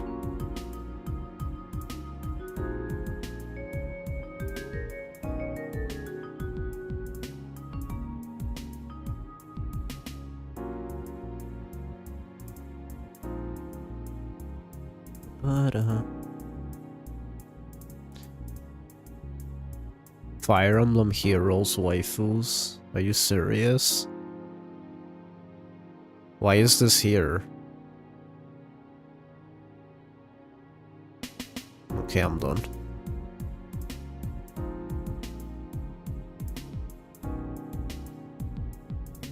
Gustav S tier?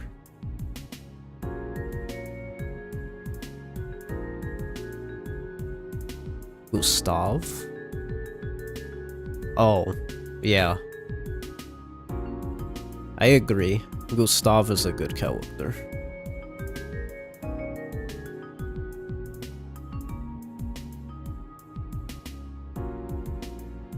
Man, I want to do my engaged tier list.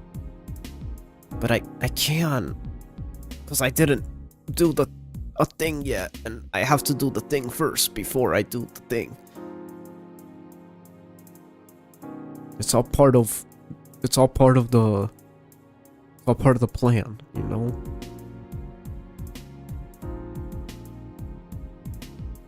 Oh, shall we rank FE 12 characters?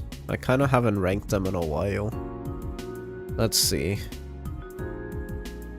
Who are these people? Huh?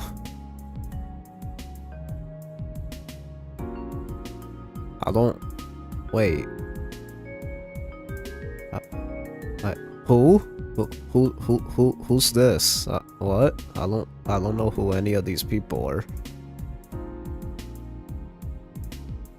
Huh? I don't know any of these people.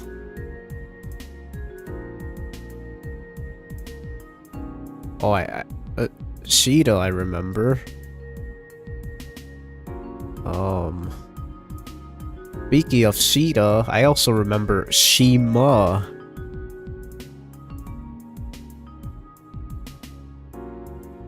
I don't remember anyone else. Oh, I vaguely remember this character. He was terrible. Oh my god, he was so bad. Oh, him too. These two characters in particular were so horrible. I don't know why. I don't even remember why, but I remember them being particularly horrible. These two in particular. Oh, especially him. Like... he just dies. Like, why did he just go and die? Like, what a terrible character. He died quicker than Lumera. Like, wow. Such a bad character.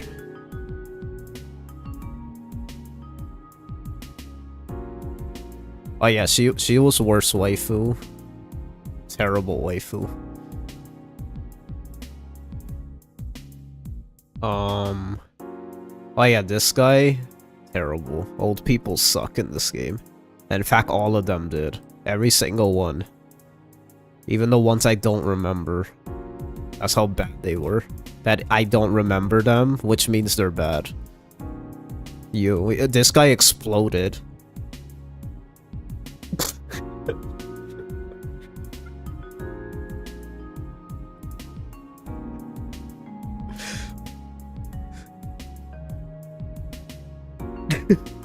um, yeah. This game was so trash. Like, I don't remember anyone except 2 characters. Oh, and her, she was a sniper, a green-eyed sniper. She's like Etsy. Yeah. So everyone else, I don't even who. They're probably all F tier, and then these specifically were really bad. If I put them in G tier.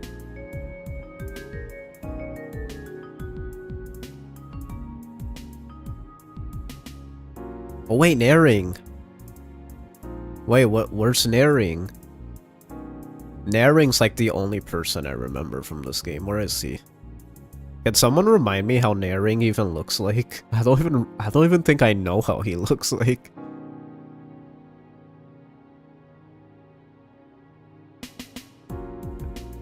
If I'm being completely honest, I don't think I even remember how this guy looks like. I know him more by his name than by his look. Did I accidentally put him in G tier?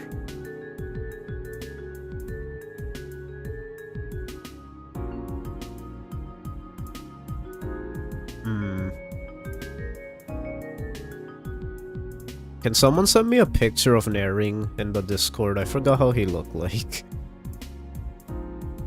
He's so ultimate, I forgot how he looked like. His presence alone makes you blind.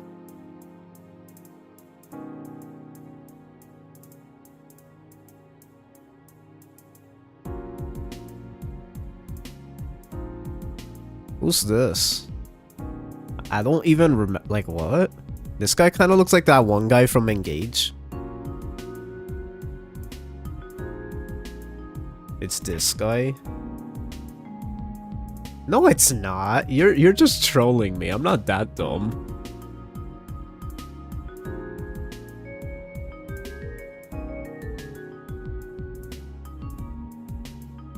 I'm missing all these memes on the Discord. I didn't even realize.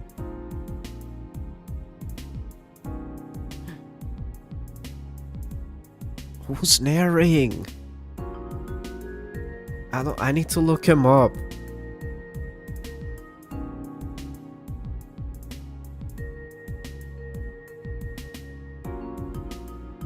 Oh, it's him? This guy. This is Naring? Oh my god, he looks so cool. I didn't know that's how Naring looked like. He looks cool.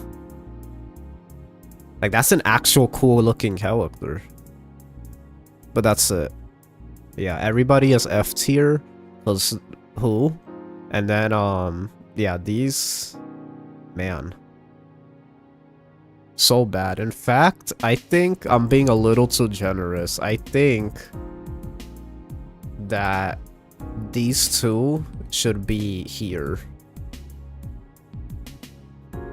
Yeah, these three. Yeah. There we go. Perfect. Overall, good game.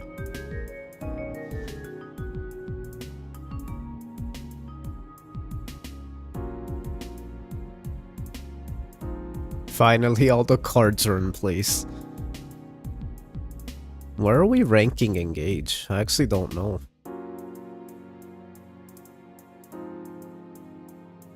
Okay, let's rank the Fire Emblem games.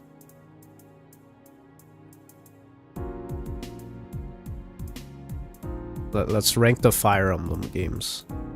Wait, what's this? I don't know what this game is. Yeah, that's a game.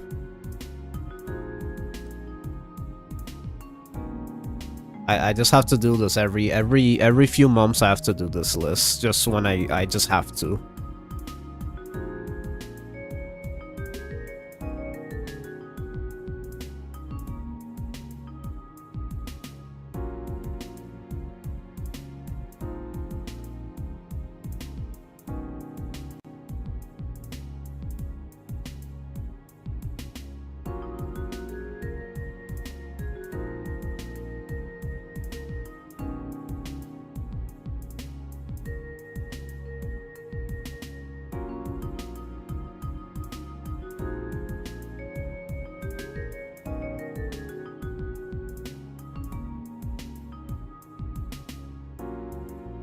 There we go.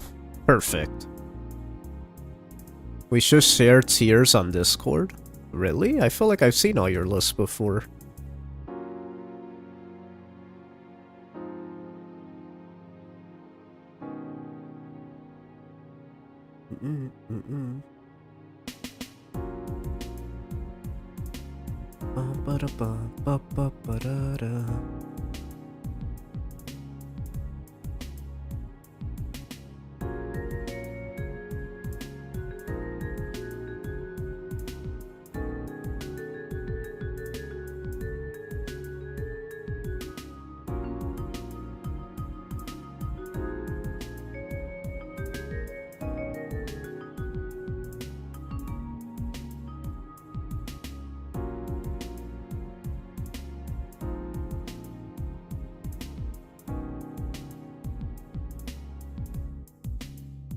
Ba-da-da-da.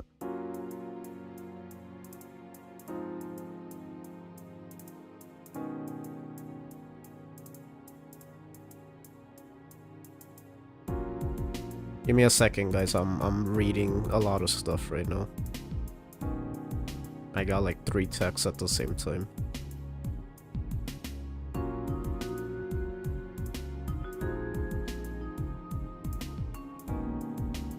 What's with Birthright and Rev at bottom? Are you crazy?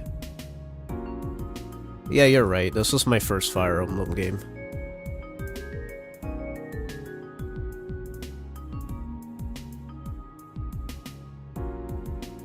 You're right. I was too generous.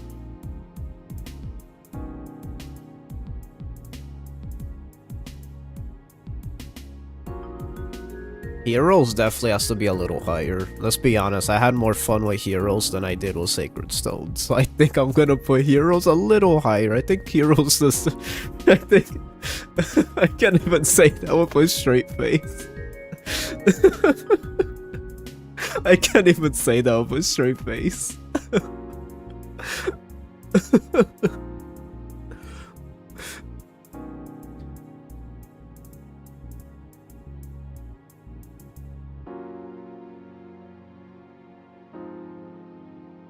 Hopes should be an F tier. I agree. No, actually, unironically, it's funny you say that because I actually agree. I didn't know you felt the same way. Like, if I'm being serious, I would put Hopes at the bottom. That game frustrated me to no end. It was like a chore to get through. That was probably the only playthrough on my channel that was Fire Emblem related that was a chore to get through. Like, I did not... Even the ones I didn't finish, like Mystery of the Emblem, I still was having fun. While Three Hopes is like... It's not that I wasn't having fun, but like, it just felt like... I can't even explain it. It was just all like a fog to me.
Too bad your new viewers there told you to not get the kill by left route. And Scarlet Blaze is one of the only good moments in the route. Wait, to not get the kill by left? Oh, so kill by left.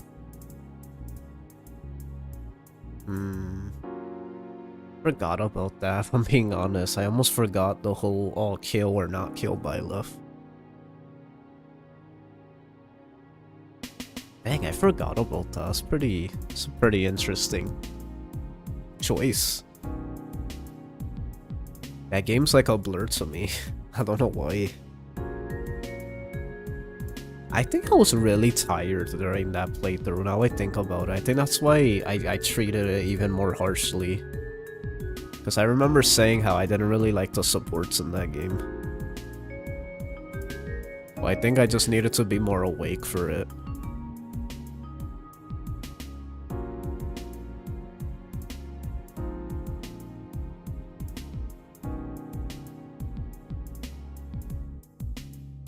You forget because it barely impacts the plot.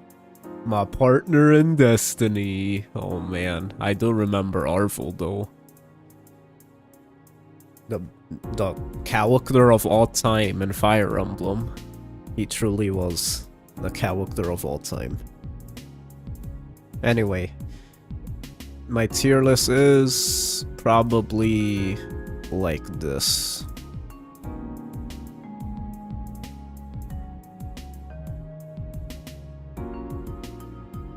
That's probably my tier list.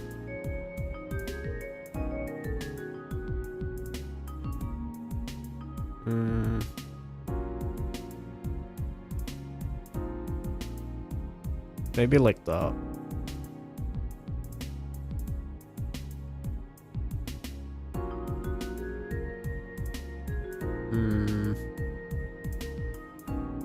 Yeah, something like this.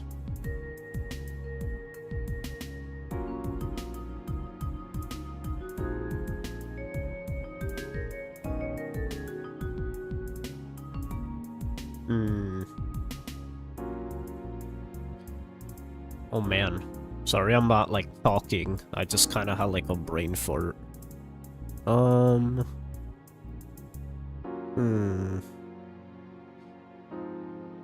That'll probably change in 5 months, but we'll see. The Black Fang? What the heck? There's this many members? Who are these people?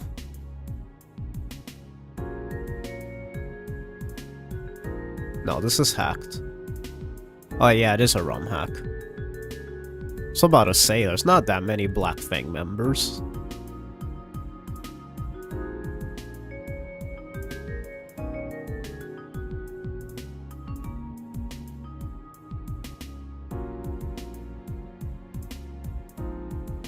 Oh,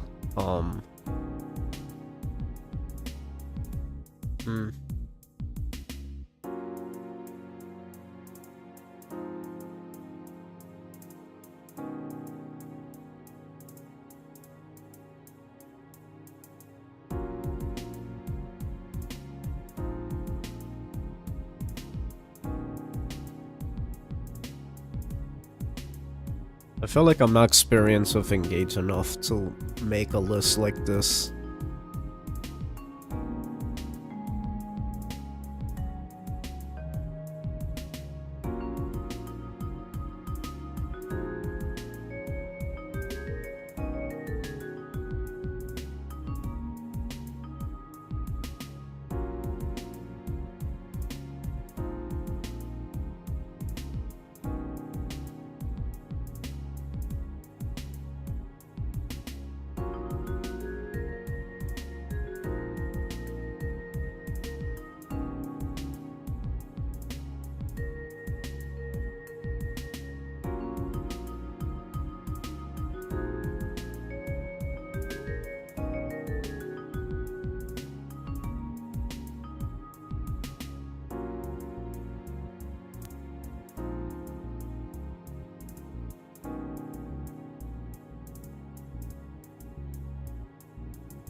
I'm not that experienced with Soren.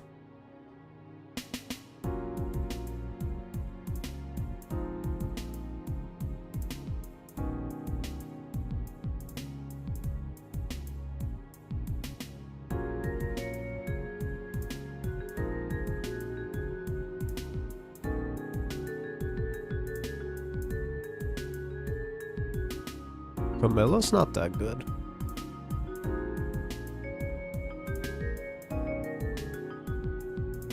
There we go.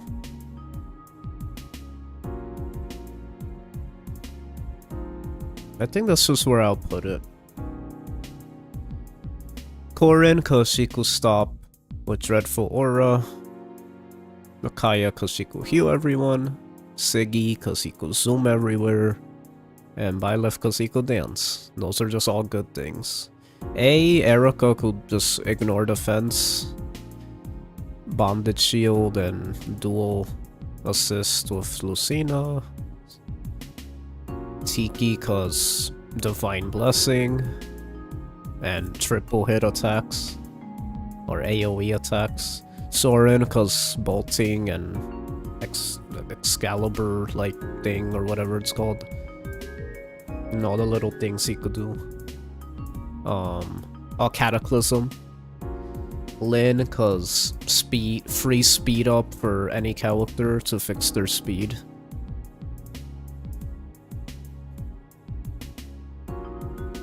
Hector, cause tanky Timmy. Edelgard, cause what's that attack that Claude has? Fallen Star. And then Marth, Celica, and Ike, they all do their job, but like they're not super broken or anything. And then Roy and Camilla are slightly underwhelming. And then Leaf is just, you know, yeah. I must be off. Farewell, farewell, Michael.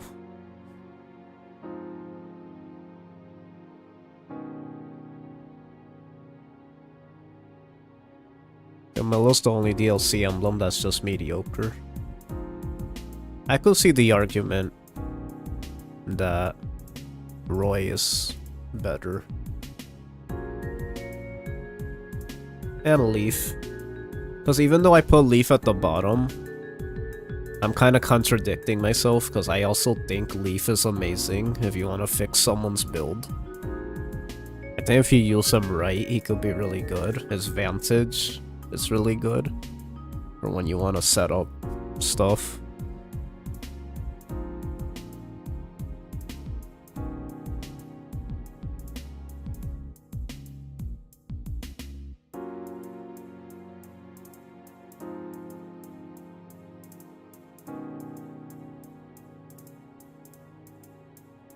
It's funny, I don't have any of the DLCs in S tier.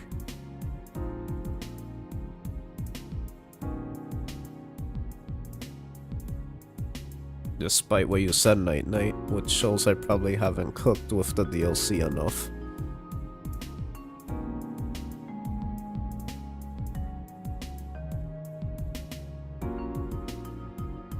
In fact, I think I'm gonna fix this. I think Camilla's the worst. I find myself that Soar is the only thing I make use of with Camilla.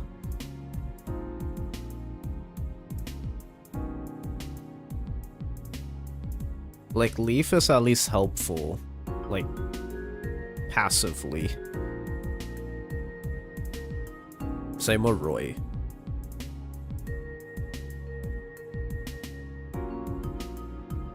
They require, like, setting up a certain way, like your unit. They're more like they passively help compared to like they're defensive emblems, I would say. That's the way to describe it. Unlike someone like Siggy or Edelgard or Corin.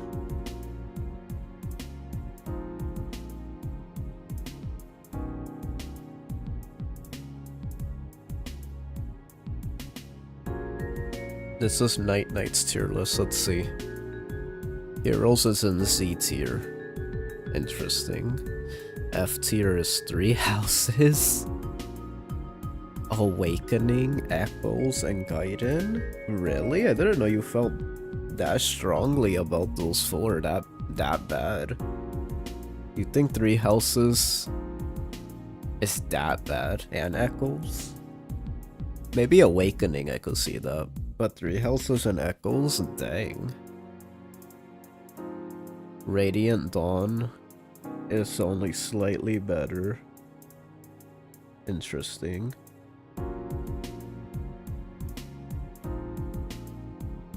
Wait, so you think Radiant Dawn is that bad, but you like Alpha Radiance that much? Interesting, okay.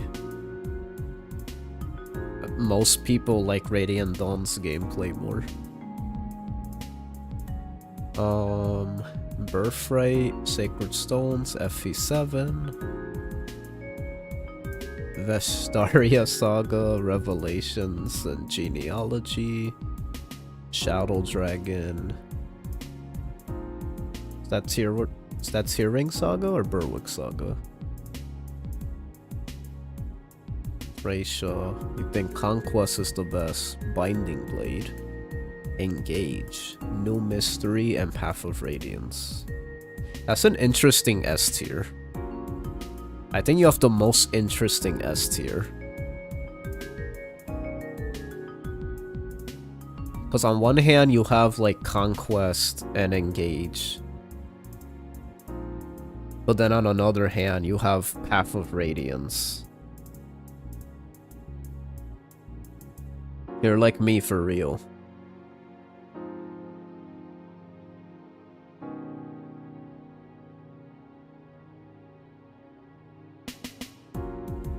What are we rating? Emblem rings, I think.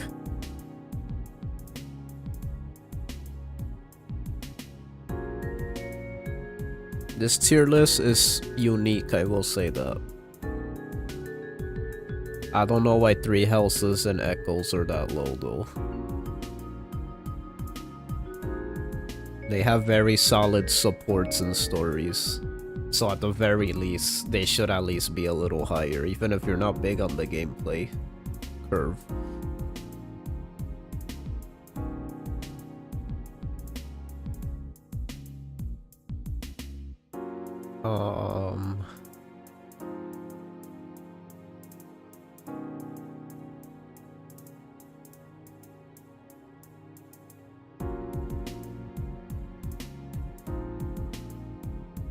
I don't get how Binding Blade is so high, but then FE7 and 8 are like specifically the same and so much lower than Binding Blade. I guess because FE6 is the most challenging. It was so forgettable as far as what was going on though. I feel like I don't really remember much of anything that happened in that game other than the girl with the blonde hair, the archer. She had a good support with Astafel. Tiki's not A. How is she not A? You know, so is that like a popular opinion that people think Tiki's not good? Like, have you guys used Tiki? Tiki has been like the one that helps the most, I feel like, in all my runs. Ice form specifically. She adds so much bulk. She makes your growths better. She has an AoE that freezes. She does what Corrin does, but she could do it on every turn. So I don't get why. Oh, you guys are saying she's S tier. Okay. I thought you were saying she was supposed to be lower. Oh yeah, you know, it's funny, even before you said that, I felt like, wait, I feel like Tiki should be S tier. In fact, I'm gonna be honest, I think Tiki's the best emblem. Now I think about it. Because I feel like out of all the emblems in my playthrough, I feel like Tiki has always been the most helpful. Divine Blessing, free Corrin AoE attacks on every turn with Ice Dragon. She boosts, yeah, with Star Sphere. Like, Tiki's just really good, and then she crits a lot. It's like a free tank that hits multiple enemies. She falls off.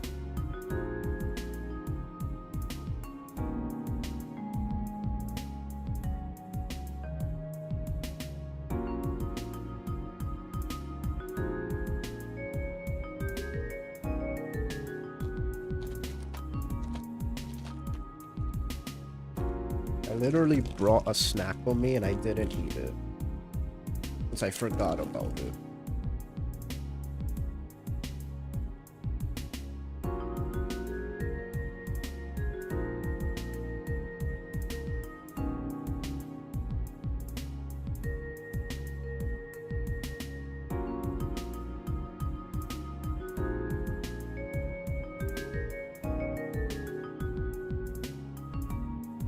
I think that's my tier list.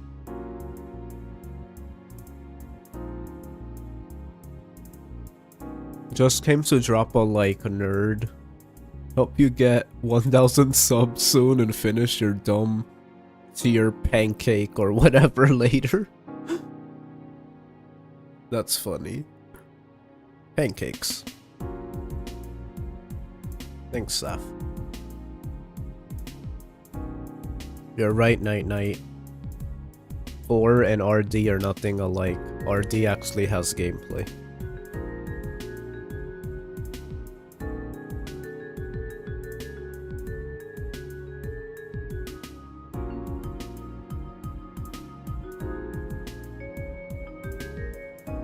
I wonder which side I'll fall on.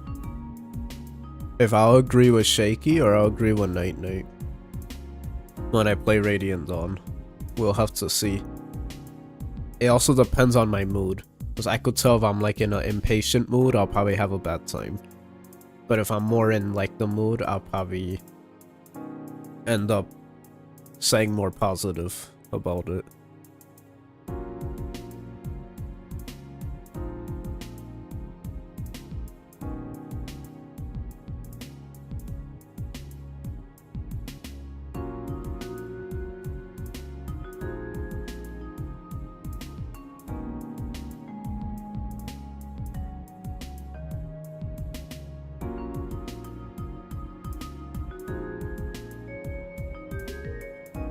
My favorite Fire Emblems are the ones that are challenging, but in a way that's like, I guess, really rewarding.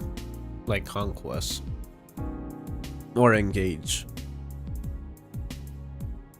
But then there's other type of difficulty, like New Mystery and Binding Blade.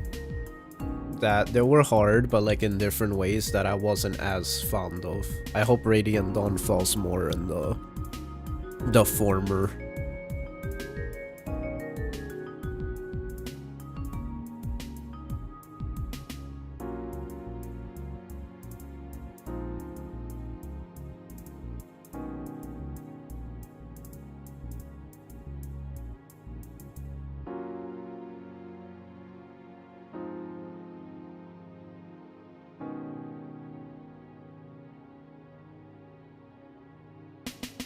After Radiance is the shining example of a regular amount of enemies. Those 20 minutes of enemy phase are just so fun to eat my lunch through.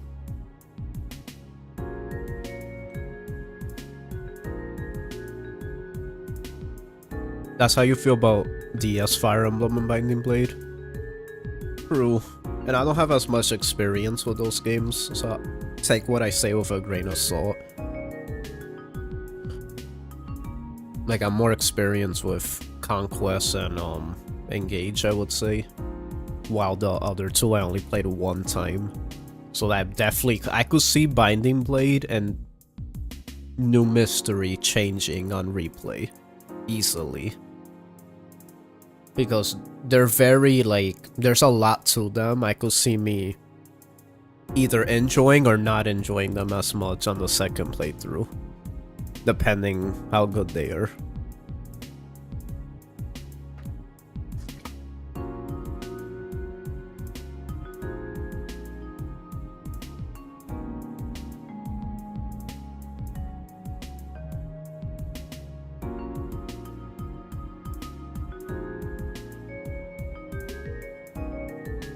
FE6 hard does suck though.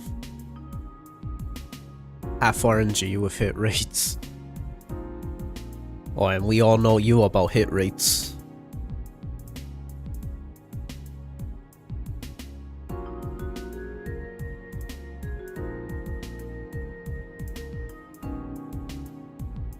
Okay. Let's watch the funny Ganondorf video.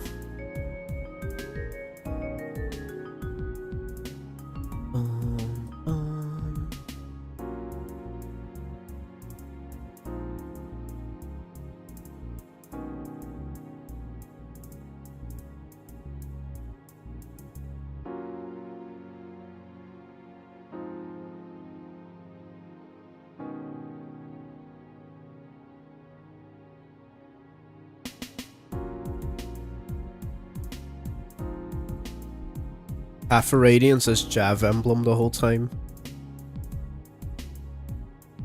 I keep forgetting. Do you not like Path of Radiance, Shaky?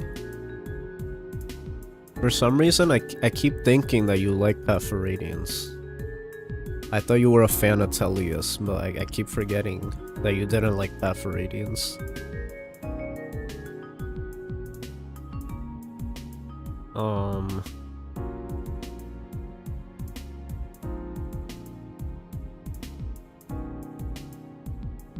Now that Joe's not here, we could finally watch this. Where is it? What's the video?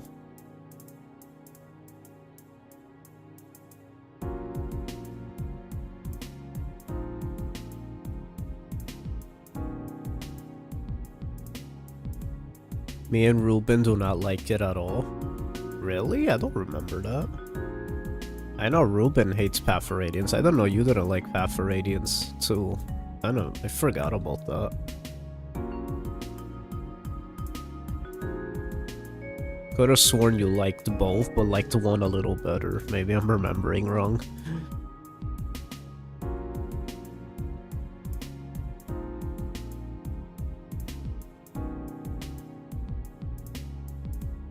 I can't find my video that I'm looking for.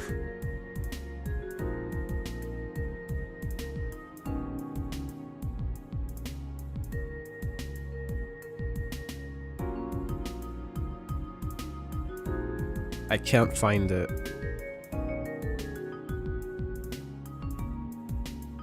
I can't find my video.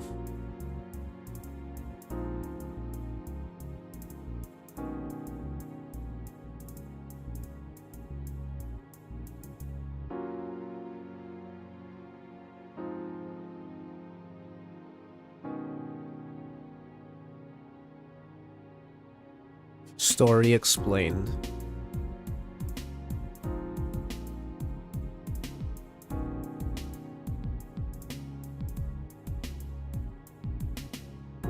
There we go. This one. Here's a crazy life hack everyone needs. Shut up. Stop talking.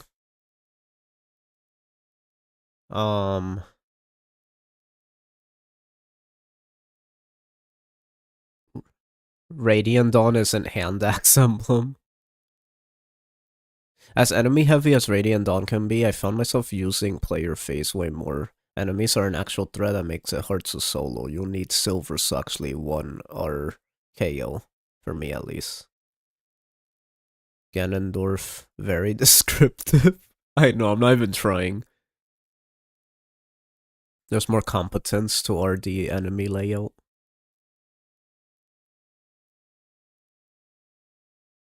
Dang, I didn't know that.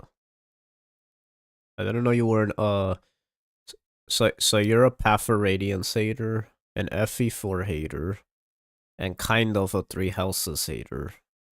How are we friends?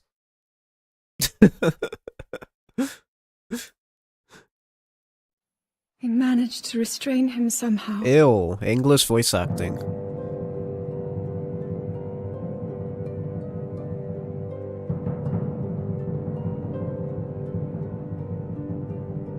But Link, I am not sure you'll be able to stop him.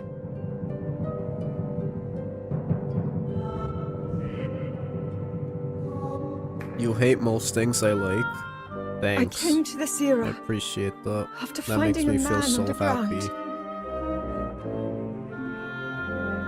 That doesn't hurt at When I all. witnessed what the secret stone did to Ganondorf, at that moment, I knew for sure What we found underground. Can they not that put was him. English voice acting, please? He was still alive, still powerful. He continues to live on, all the way into my time. Leave no survivors!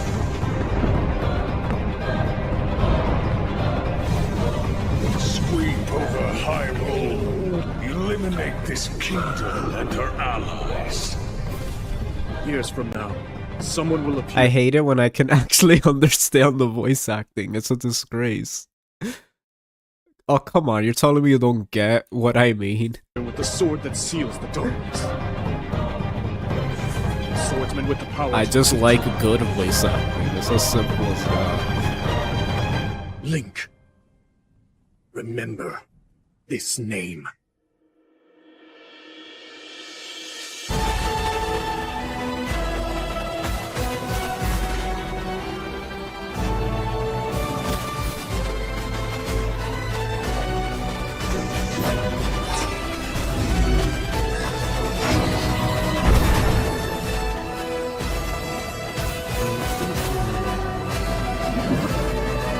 Let me know if the volume's good or if I should lower it. In fact, I'm gonna lower it, and you guys tell me if I should raise it up.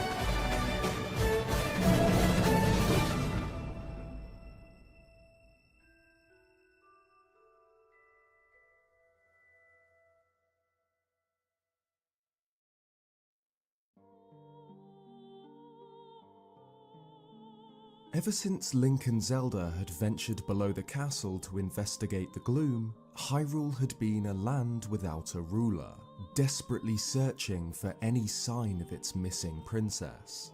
And since the upheaval, there was hope. Reports of sightings of Zelda came in from all across the country, of the princess visiting stables and villages, even Hyrule Castle And they were itself. lying.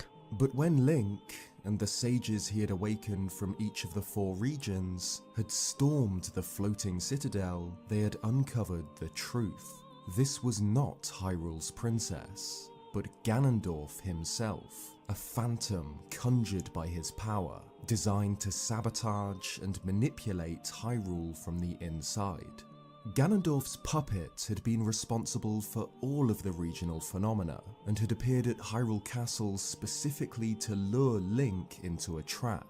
And this would have worked. Link would have once again fallen victim to the terrible gloom, were it not for the intervention of the sages. The mystery of the actual Princess Zelda's disappearance had only grown deeper. But the truth of the upheaval itself was now clear to everyone. It had been caused by the return of Ganondorf, the Demon King from the legend of the Imprisoning War.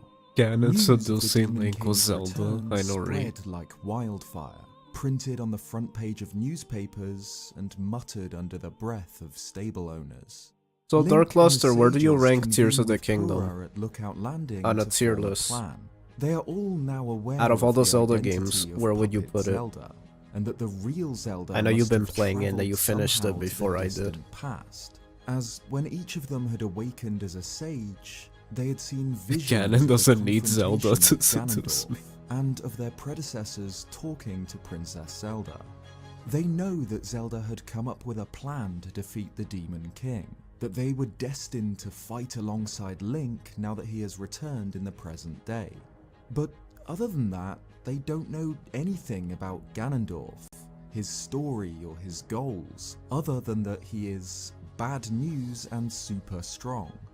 Purah notices That that Suavemente when the sages Ganondorf told her was of the visions crazy they'd final seen of the fight. distant past, there had been 6 sages supporting King Rauru in the battle. Wind, Tears and fire, Batwa are the water, only Zelda games I played? lightning, Ah, I see. time, but So I also assume you like them. spirit, Most people who mineral. only play those two Purah like them. notes that each of the I feel like the sages people who present don't had like awoken at ancient the ruins from the time of King wild Rauru, games, I'll and just call them the guesses that wild games, Minoru might be found in a are similar usually place. old school The Zelda group splits fans. up to search for clues. Tulin, Yonobo, Sidon, and Riju return to their regions to hunt there, but Link instead heads towards the home of the Sheikah, Kakariko village. Ever since the upheaval, Zelda's Zonai survey team had been investigating strange, ring-shaped ruins that had fallen directly on top of Kakariko Village. During Breath of the Wild, the chief of Kakariko You Village had been rate Tears and Impa, A. I like a Breath of the royal Wild advisor more. to the king Really? and queen before the Great Interesting, okay. Calamity. I think you're the Like first Purah person and I hear Robin, that says by the that. time of the game, she is around 120 years old. The Sheikah are notably longer lived than Hylians, so even at this age she was able to serve as I think I the could village's kinda see chief, it, though. But at some point after the fall of Calamity Ganon, she decided to pass the torch to her granddaughter, Pyre. One day, Impa suddenly announced that Pyre would take over her duties, and instead began researching old books in the village. Pyre was blindsided by the announcement. She didn't yet feel ready for such a responsibility, and felt that her grandmother's chief's hat was too heavy for her head. When the upheaval happened and the ring ruins rained There's too down much on stuff, if that makes Kakariko, sense, like I get a Impa little suddenly overwhelmed. You know announced what, that that's she fair. planned to leave. I do get Together with overwhelmed as Kado, well. She packed her bags. Pyre pleaded for Breath her of the to Wild stay, didn't have but too Impa much going insisted on. that an event like the Tears, it has upheaval like was so much, I guess precisely it the could get reason she overwhelming. must go. The new chief conceded and bid her grandmother farewell. But That's not why I before appreciate noticing simpler something in her games. eyes that said she was embarking on some great mission. Pyre later looked through the books that Impa had been reading and discovered 11 strange symbols inside, symbols which she believes are related to Impa's quest. The books Impa had been reading concerned the geoglyphs, 11 symbols which had mysteriously appeared on Hyrule's surface since the upheaval. If viewed from high above, these giant symbols become clear, from the Master Sword to a secret stone or the Purah Pad. For this reason, Impa and Kado travel across the land in a hot air balloon given to them by Purah, providing them with the altitude necessary to properly study these markings. Each geoglyph makes use of many teardrop shapes, and these hold a secret. One teardrop contains a dragon's tear, a small circular pool. These dragon's tears are the spots where the light dragon's actual tears fell. Right after Zelda transformed, she shed memories of her time in the distant past that became embedded in the land at these sacred sites. When Link interacts with the pool, he experiences a vision, a memory from Zelda's time in the distant past. These dragon's tears then have existed for millennia. Ancient people found these sites, and they too experienced visions of Zelda's past. Impa claims that a passage found in old literature from Kakariko Village describes this, and notes that a group of people in the distant past, possibly Sheikah themselves, marked these sites with images depicting what they saw in the visions. Interestingly, these ancient people must have also had some ability to control time. Link is only able to see the visions as the tears react to his recall ability. At some point, a chamber was built in the back of the Forgotten Temple to catalogue these glyphs, a great map of the kingdom, with each symbol marked on the walls surrounding it. We can tell that this chamber was built sometime after the construction of Hyrule Castle over the seal, as the castle is Since I'm a newer represented fan, I on the don't have a map. lot of the complaints The room that just before this was the very that place people have, where like the lack Rauru of had traditional planned dungeons Hyrule's and weapon defense, durability. and granted the sages with Yeah, the that's secret fair. stones.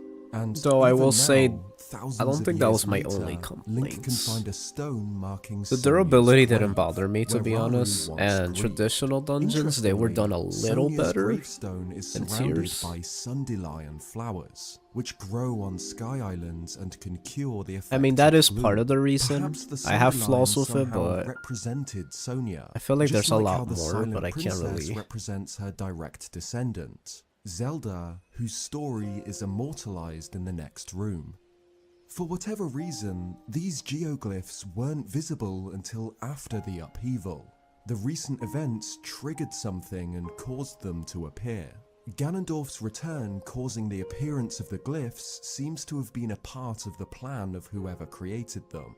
Pyre notes that Impa left Kakariko immediately after the upheaval, cryptically noting that times like these are exactly why she must leave.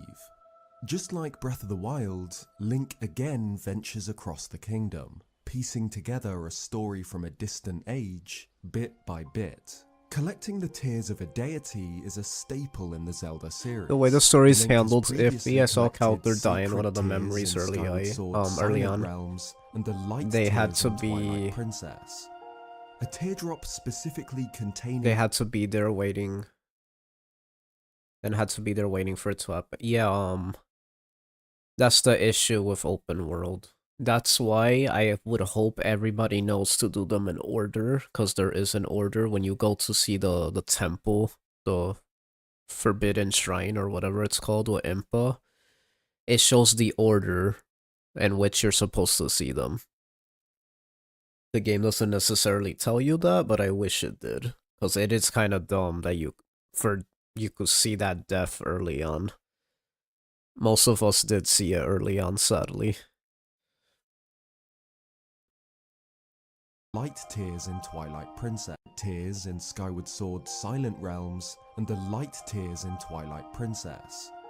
A teardrop specifically containing information was seen in Breath of the Wild with the ancient Sheikah technology. If it was Impa's Sheikah ancestors who found the tears of the Light Dragon and created geoglyphs around them, perhaps this, in turn, inspired something about the tribe's symbols, just like how the ancient sages and their temples went on to inspire the designs of the Sheikah's divine beasts. Only after he's recovered all of the dragon's tears memories does Link uncover the truth. So tears, I just realized, was Zelda. always a thing in Zelda. Upon seeing the final vision, the Light Dragon appears above Link, and from it falls a single tear, landing in the center of the Wrist Peninsula.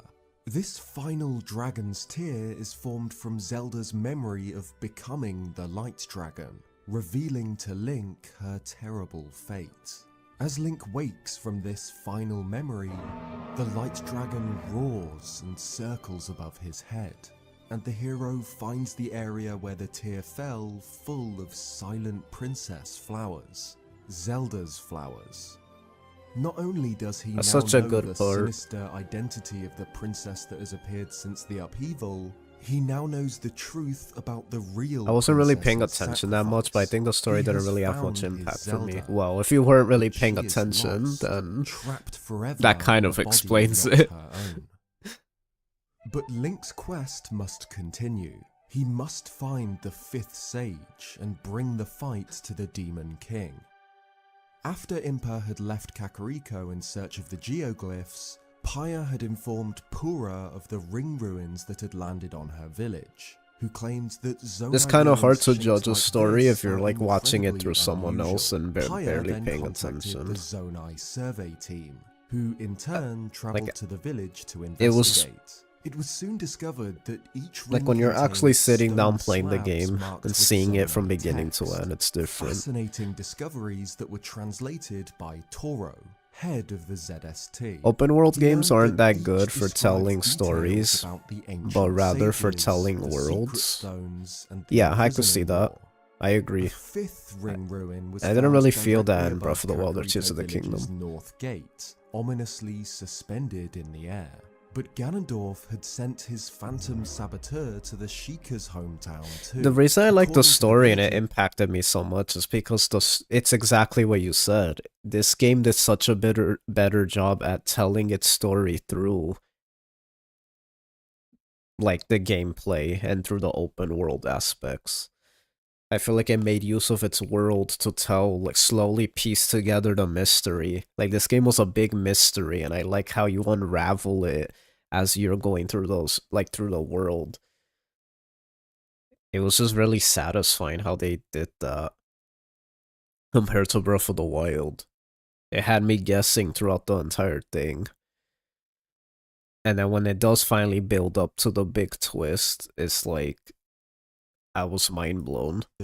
Princess Zelda herself had travelled to Kakariko to inspect the ruins that had And just the fallen there. impact that She the had ordered that sacrifice the had floating was ruin really, off-limits, really good. without Zelda expressing was done any really good in concern this for game, the I would say. well-being of the villagers. The ring ruins breathe new life into the Sheikah's hometown. Like, she felt like a main Researchers character and in this tourists game. alike pour into the village, having travelled from all corners of Hyrule to see, or even study, the mysterious relics from a forgotten civilization that have rained down on Kakariko. I miss this Dorian's youngest music. daughter, Coco, This even is from sets up a Twilight little Princess, shop right? selling ring garlands to celebrate this occasion. Dr. Calip, a researcher who originally lived in a hut near Fort Hateno before joining the ZST, is Hateno? responsible for restricting access to the floating Hateno ring village? which he does with irritating efficiency. Only after destroying the Phantom in the castle and explaining the truth about puppet Zelda TOTK does Calip let up, allowing Link to ascend into the floating ruin and photograph Allowing the stone Link slab to inside ascend. for Toro What to a translate. sentence. The head of the survey team isn't able to fully translate the slab, but what he can make out tells of Minoru and mentions a key hidden in the southeast. Finally, a clue to the location of the missing sage.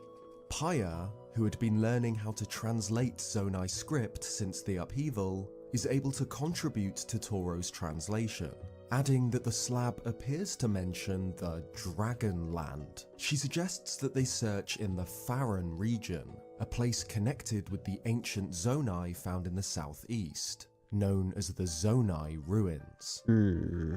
Before the upheaval and the emergence of the Sky Islands, this was the largest, and perhaps most mysterious, Zonai site left on Hyrule's surface. Great walls and statues are built along the winding Drakozu River, the serpentine shape of which inspired the ancient song called The Serpent's Jaws. The Zonai ruins were where the mystery of this lost tribe began in Breath of the Wild, and fittingly, it's where the mystery ends in Tears of the Kingdom. The Zonai survey team moves to the Faron region, and Paya's translation is proven correct. Together with Calip and Toro, Link uncovers a sequence of ancient chambers containing the Charged Robes, a set once used in ancient rituals, presumably designed to worship Farosh, the lightning dragon who is often spotted in the skies directly above this region. The Zonai ruins in Faron are another location that appears to have changed since the upheaval. New, taller dragon statues appear, built from the same smooth white stone as the Sky Islands, rather than the weathered stone of the rest of the surface ruins. Like the appearance of the islands themselves, and the emergence of the geoglyphs around the Dragon's Tears, it seems that Ganondorf's resurrection triggered a response from ancient Zonai sites, opening pathways for the hero that Zelda had promised. The Zonai ruins' new statues reveal their secret when struck by lightning. They disperse the eternal thunderstorm that cloak the islands above this region, allowing Link to make his way to Dragon Head Island and find Minoru's mask. This owl-shaped device was developed by Minoru in the distant past, seen here when she talks to Zelda. Somehow, it reacts to the presence of Minoru's spirit inside the Purapad, and the Sage of Spirit is able to speak. She guides Link first to the surface, and then into the endless depths below. Of course, Minoru had decided to join Zelda in her plan to reach the future. Instead of consuming her secret stone and draconifying, she instead transferred her spirit to the Purapad, which was guarded by a steward construct on the Great Sky Island until it was given to Link. Minoru had intended to awaken alongside Zelda's knight, but Good night, Show and Co. I like that, that's cool. Ganondorf had Good night, Dark focused some of Luster. his power on stopping the re-emergence of the Sage of Spirits, too. Link brings the mask to the Construct Factory, where Minoru once created machines to serve as vessels for her spirit. In the distant past, Good night, she had Night Night. built a colossal Take care. construct here, and showed it to Zelda. It was so big and so powerful that the princess was able to ride on its shoulders like riding a horse. Minoru's original plan was to guide Link to this construct as soon as he received the Purapad. But there was a problem. When Ganondorf returned, he managed to seize control of Mineru's construct where it lay dormant, deep underground, just like he had seized control of the Guardians and Divine Beasts during the Great Calamity. Link is instead required to gather parts from the various storehouses to build Mineru a new body. A new giant mecha, like the one she had built and shown to Zelda in the distant past, and the ultimate weapon created by the Yiga clan. With the construct operational, Mineru guides him to the Spirit Temple just southeast, where she had hidden away her secret stone. The platform directly before the secret stone's chamber is soaked in gloom, and without warning, an electrified fence rises to trap Link and Mineru's construct inside. A platform opens in the floor, and from it leaps Mineru's forgotten project, the original construct, now possessed by a different spirit. Ganondorf's gloom fuels it from within, twisting it into a savage killing machine. The most dangerous game of Rock'em Sock'em Robots begins, with Link and Mineru controlling the new construct and Ganondorf the seized construct. Both machines bring the pinnacle of Zonai engineering to bear against one another. Spiked balls and electric blades smash through ancient armor, and cannon fire shakes the subterranean temple. Eventually, though, Link and Mineru are victorious. The seized construct is destroyed, opening the way to the final secret stone.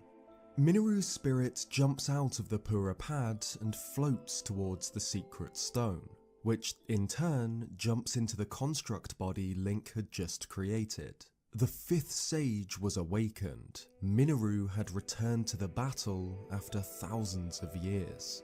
Mineru tells Link about the story of the imprisoning war, of Zelda the Sage of Time, and of her sacrifice to empower the Master Sword. She explains that Zelda had given her a message to tell Link to speak to the Great Deku Tree and recover the Blade of Evil's Bane. It's unclear whether or not the Great Deku Tree existed in the time of King Rauru. It doesn't appear to be present in the same location here, or at least if it is, it didn't yet have such a giant spread of cherry blossom leaves. But we know that this Deku Tree is ancient and has watched over Hyrule for countless years. Regardless of whether or not it existed yet in the distant past, Zelda was somehow able to relay a message to the tree. Perhaps she spoke to it long after her draconification, communicating with the forest deity as the Light Dragon to inform it of her plan. But the Korok Forest, and its guardian, also suffered with the return of Ganondorf. A shadowy fog clouded the Lost Woods, and the Deku Tree itself suffered a curse. A splinter of Ganondorf's raw power tortured him from within, and the forest's Koroks were paralysed due to their father's condition. This is very similar to the Deku Tree's fate in Ocarina of Time, where Ganondorf cursed it with the parasitic Queen Goma, which also rotted the deity from the inside. But this time, Ganondorf took an even more direct approach. The Deku Tree's curse was Phantom Ganon, created from the Demon King's flesh and blood, just like the saboteur that had disguised itself as Zelda. Destroying this phantom restores the Deku Tree's vitality and returns the Korok Forest to a peaceful sanctuary. Now recovered, the Deku Tree can speak to Link for the first time since before the upheaval, the time when Link and Zelda had travelled to the forest to retrieve the Master Sword. The Deku Tree notes that Link no longer has it, but claims that he can sense the blade in the head of the Light Dragon, where it has been for thousands of years.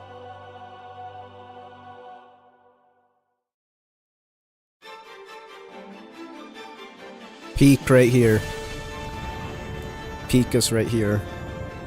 After healing the Deku Tree and learning of the Master Sword's fate, Link finds that the Light Dragon has lowered its altitude. Almost as if it knows that Link is searching for it, it begins to fly much closer to the surface, allowing the hero to jump from the heavens and land on its back, clinging to the Master Sword for dear life. The light dragon screams and writhes its body, trying to shake Link, like the very act of touching the blade causes it pain. It swings its head violently from side to side, but by this point, Link has recovered enough of his lost vitality to hold on, desperately, until...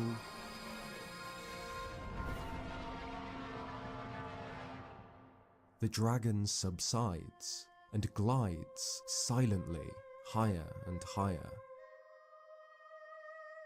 After a flash of light, Link finds himself in a realm of golden skies. Only white clouds and sunbeams break up the heavenly space. The light dragon's hair uncoils from the blade, allowing Link to gently remove it. The blade that was broken shall return to Hyrule.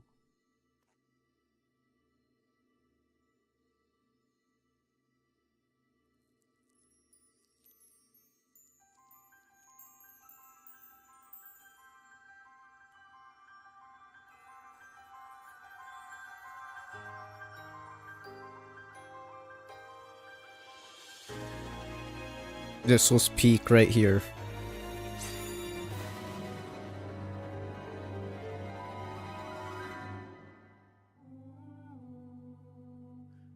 A vision appears to Link of the princess, floating in a sea of white light, pouring her power into the blade. Interestingly, the back of her right hand glows with a bright golden light, and it's this light that flows into the sword, repairing it. When Zelda used her sealing powers in Breath of the Wild, it was represented by the mark of the Triforce appearing on her hand, and it seems like the same thing happens here, as she guides this sacred light directly into the sword that seals the darkness. The Master Sword itself has been transformed by its time with the Light Dragon.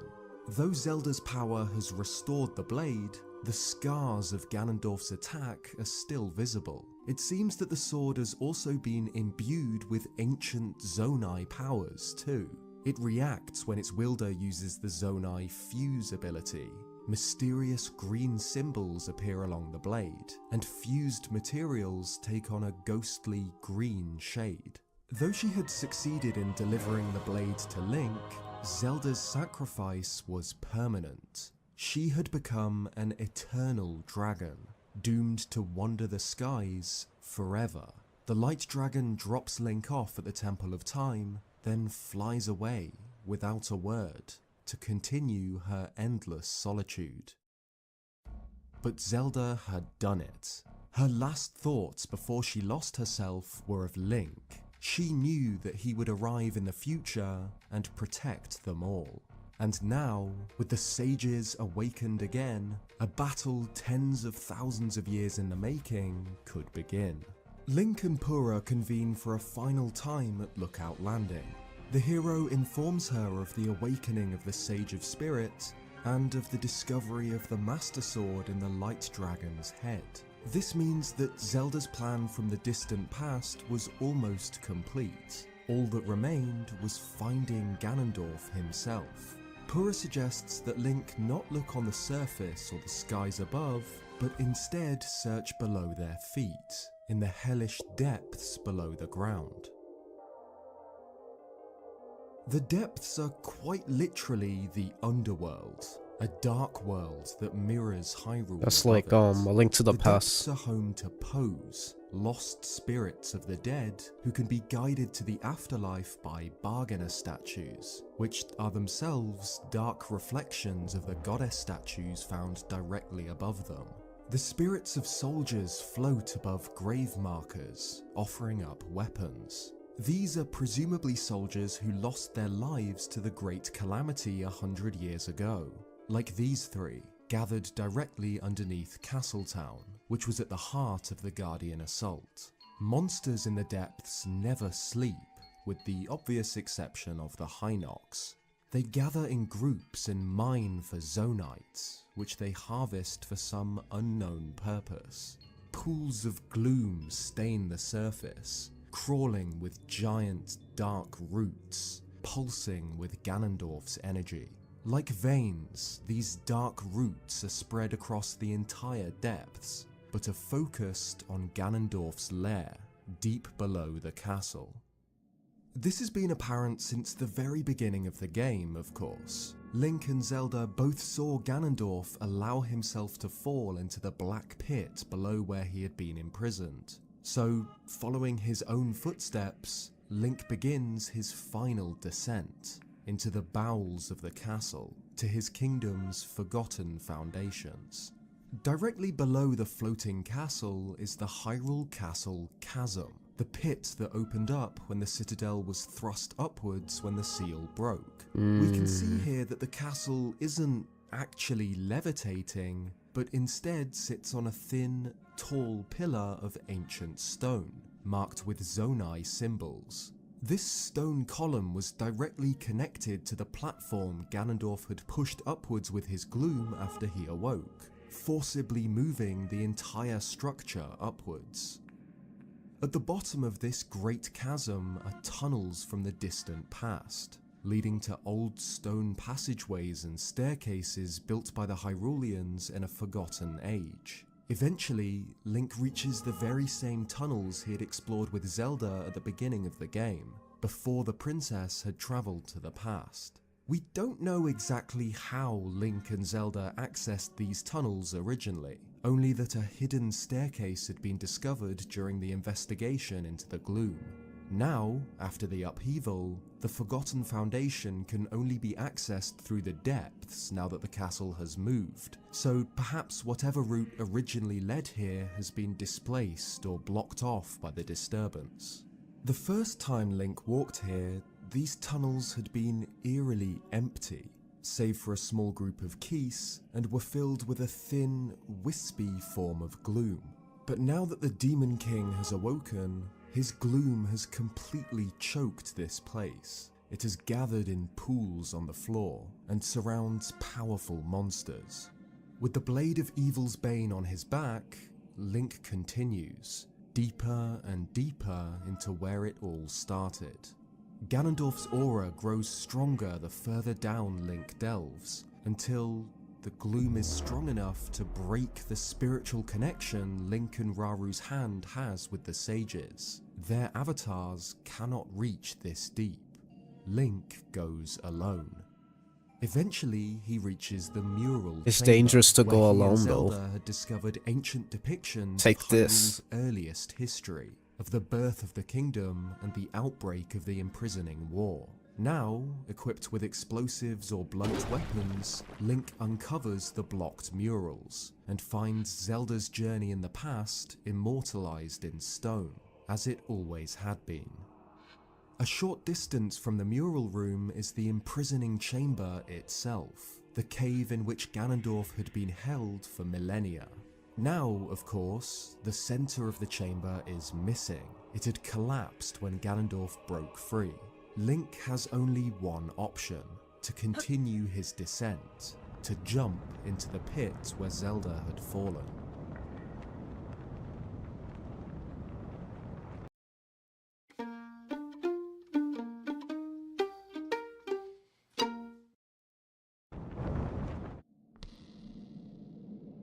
At the bottom is a cluster of rubble, Zonai stonework that had fallen from the imprisoning chamber above, now lying broken in pools of gloom.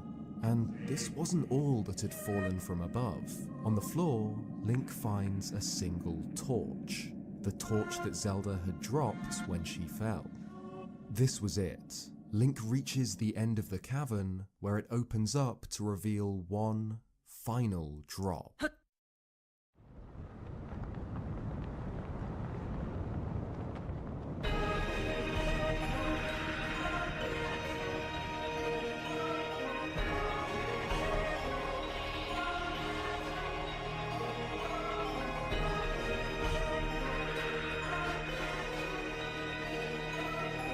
Dang, how do they get all these camera angles? That's so sick. Gloom's lair is the deepest point of the depths, close to 2,500 meters below the surface.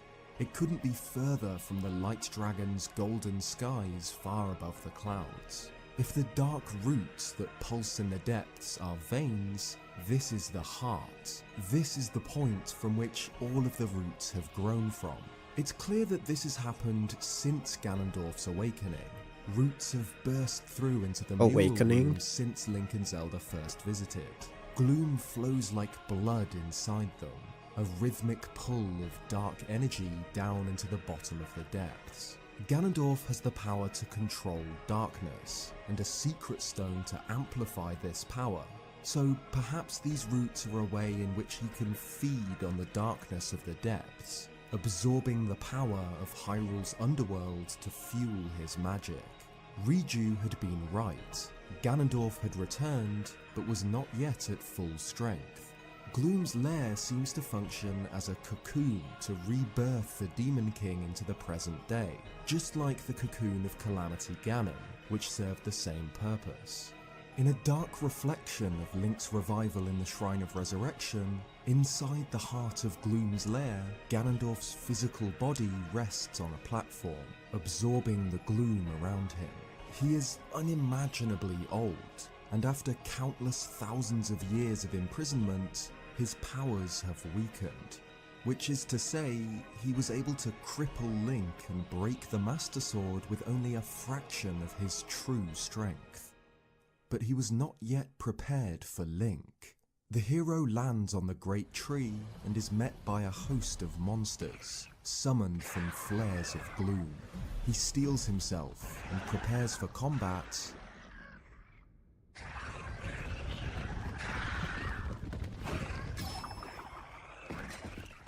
but Link is not alone. The sages arrive at the 11th hour to join Hyrule's hero in the final battle. Tulin, the Sage of Wind, Yunobo, Sage of Fire, King Sidon, Sage of Water, and Riju, Sage of Lightning, had journeyed into the depths to confront Ganondorf, alongside Minoru, the Sage of Spirit, housed within her newly built construct. In the distant past, Ganondorf had been confronted by an alliance of 7 warriors carrying secret stones: wind, fire, water, lightning, and spirit, but also Zelda as the Sage of Time and Raru with his power of light. But in the present day, time and light are missing. Or are they? In the Temple of Time on the Great Sky Island, Link had touched a ghostly projection of Zelda's secret stone, and through her is able to use the power of recall to manipulate time. And the hero's right arm is not his own, it's Raru's right arm, now imbued with lights of blessing from shrines, purging the evil within it.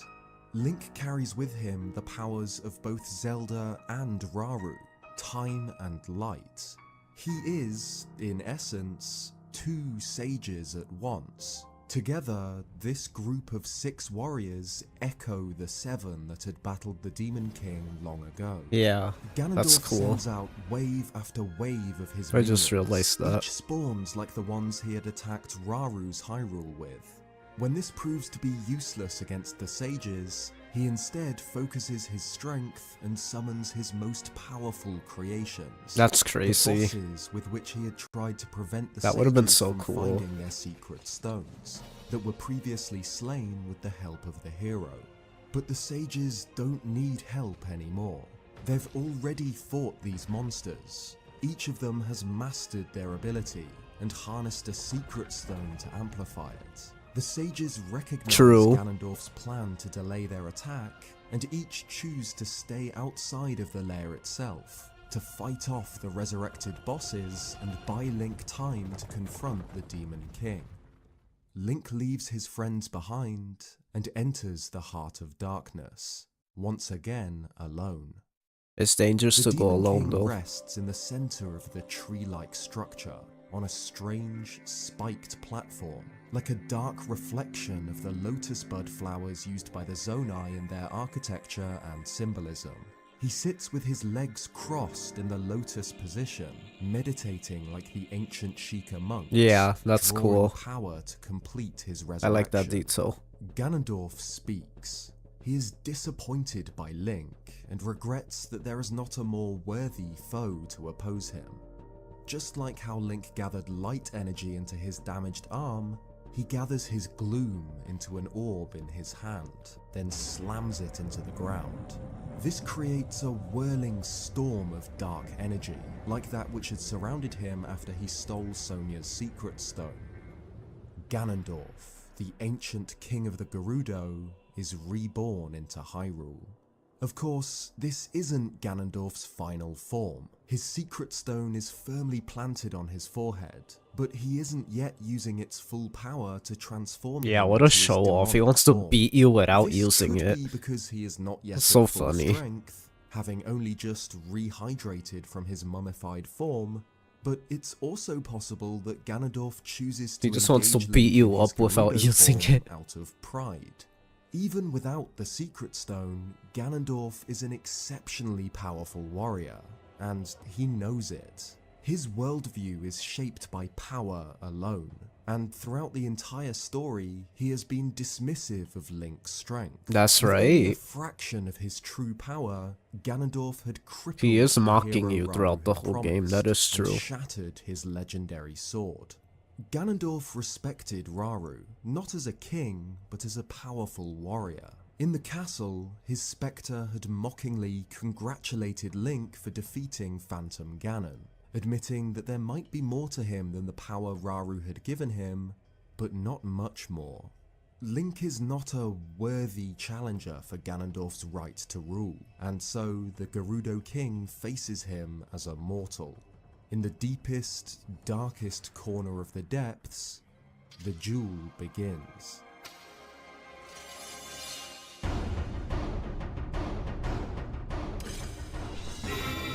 This is so peak. Ganondorf is a master of all forms of combat, and shapes dark weapons out of gloom.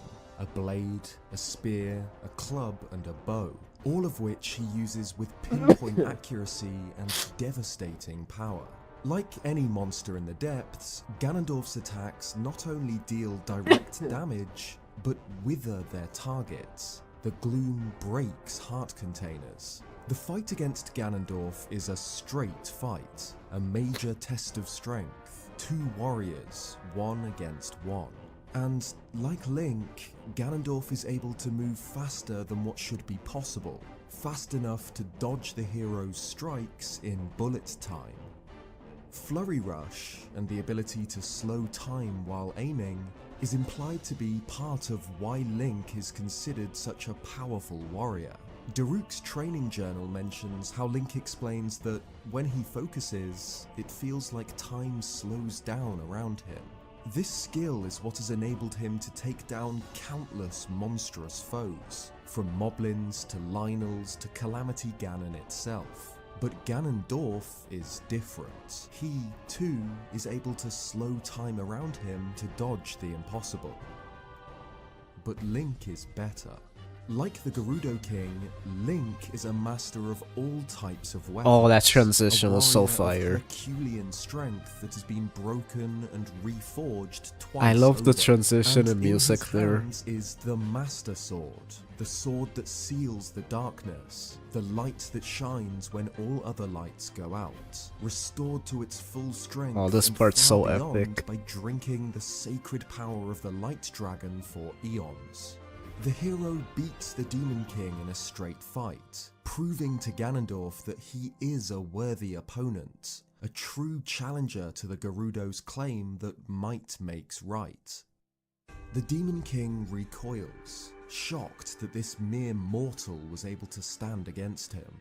He admits that he had missed the thrill of battle, the blood surging through his veins, and that he is not yet nearing the limits of his power.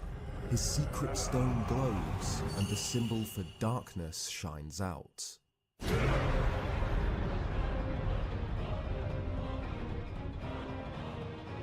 He transforms again, this time into the Demon King, the master of the secret stone, a warrior completely consumed and transformed by darkness. Ganondorf's Demon King form not only resembles Demise, the original Demon King whose story is told in Skyward Sword, but also Rauru. In many ways, Ganondorf is the polar opposite of this Zonai ruler, a king of darkness rather than a king of light. Before killing Sonia, Ganondorf had coveted the immense power that Raru's Secret Stone granted him, and once he claimed his own, the form it changed him into closely mirrors Rauru. Ganondorf's Secret Stone is fastened to his forehead, exactly where Raru's third eye, that which represents his enlightenment, is found. Like Rauru, he has long, flowing hair and horns on his forehead. It's as if Ganondorf's Secret Stone had allowed him to transform into something he had always wanted to be, a king of his own making, with enough power to overthrow the King of Light and remake the world as he saw fit, just as Rauru had done. The Demon King laughs and faces Link, vowing to take far more than his arm this time. The hero of Hyrule is trapped, sealed inside the Heart of Gloom with a monster. He had managed to beat Ganondorf, the Gerudo King, in single combat, but now, with his Secret Stone unleashed, his power is overwhelming. This is the foe that had bested Rauru and his 6 sages. But Hyrule had been given a second chance. The ancient sages had failed to stop Ganondorf, but here, thousands of years later, a new generation has risen against him. Echoing the battle at the climax of the Imprisoning War, the sages join the fight alongside Link, just as Ganondorf summons phantom clones of himself from gloom. The Secret Stone has amplified the Demon King's power to terrifying heights. He is impossibly fast and impossibly strong, able to focus his dark magic into gloom projectiles that don't just disable Link's heart containers, but destroy them completely. This concentrated gloom is what had crippled Link and broken the Master Sword. Oh, I didn't even think of that. Sure enough, it's able to tear through Oh, the that's such a weapons and shields good like attention to paper. detail. I didn't even realize With one that. exception, the Master Sword. Though the Blade of Evil's Bane had been shattered by this gloom when Ganondorf broke free of the seal, it had since travelled to the distant past and spent thousands upon thousands of years in I the love head this of the Light song. Dragon, It's from Age of absorbing Calamity. A lot of people Zelda's don't know about this sacred theme. power. Not only had the princess's sacrifice One of the best restored the remixes blade, ever it from had made Zelda. it far stronger. Ganondorf's gloom can no longer touch it. The sword will instead reflect the darkness back to its Oh, master. I never tried Ganondorf's that. strength is directly countered by the sword that seals the darkness, whose blade reacts to the evil surrounding it and shines I with never a holy tried light. that. The Demon King It's dissolves fire. his phantoms, gathering his gloom close to him, then throws it back out in a great wave, knocking the sages to the ground, too wounded to fight on. Ganondorf smiles and beckons Link towards him. Finally, he has met his match, someone with the strength to truly test him, an adversary worthy of his full strength. Again echoing the ancient battle, only one warrior remains on their feet to face the darkness. But where Rauru could only seal the Demon King, Link can defeat Oh, him that's such an by epic shot. himself. Oh He my god, that's so fulfills Zelda's hype. wish and protects That's them such a all. cool shot. Severely wounded by the Master Sword, Ganondorf recoils, holding his chest where Raru's hand had once sealed him. Then, as if once again held by the King of Light's hand, he is forced downwards, bent backwards into the position Link and Zelda had found him in the Oh, I didn't even imprisonment catch chamber. that. It's never made explicitly clear why Ganondorf regresses to this position when he's defeated. It's as if Link's strength, his arm which has been blessed by Raru's light, has reminded him of the seal that had held him for millennia. Ganondorf wasn't originally bent backwards like this. When Rauru had first imprisoned him, the Demon King stood relatively straight. But by the time that the seal broke, he had moved to the center of the chamber, folded completely backwards, like he was pinned by the power of the seal. And although he had been strong enough to break free from Raru's hold once the calamity on the surface disturbed Hyrule Castle, we know that Ganondorf isn't yet at full strength. He was forced to gather gloom and bathe in its dark power deep underground to recover from thousands of years of petrification. Perhaps being defeated by a hero wielding Raru's arm was enough to force him back into this position, evidence of a deeper scar left by the seal on the Demon King. But he wasn't beaten yet. Ganondorf refuses to let a mere mortal stand in his way. He would give everything to destroy Link and grant himself the power to rule. And so, just like Princess Zelda, Ganondorf makes the ultimate sacrifice.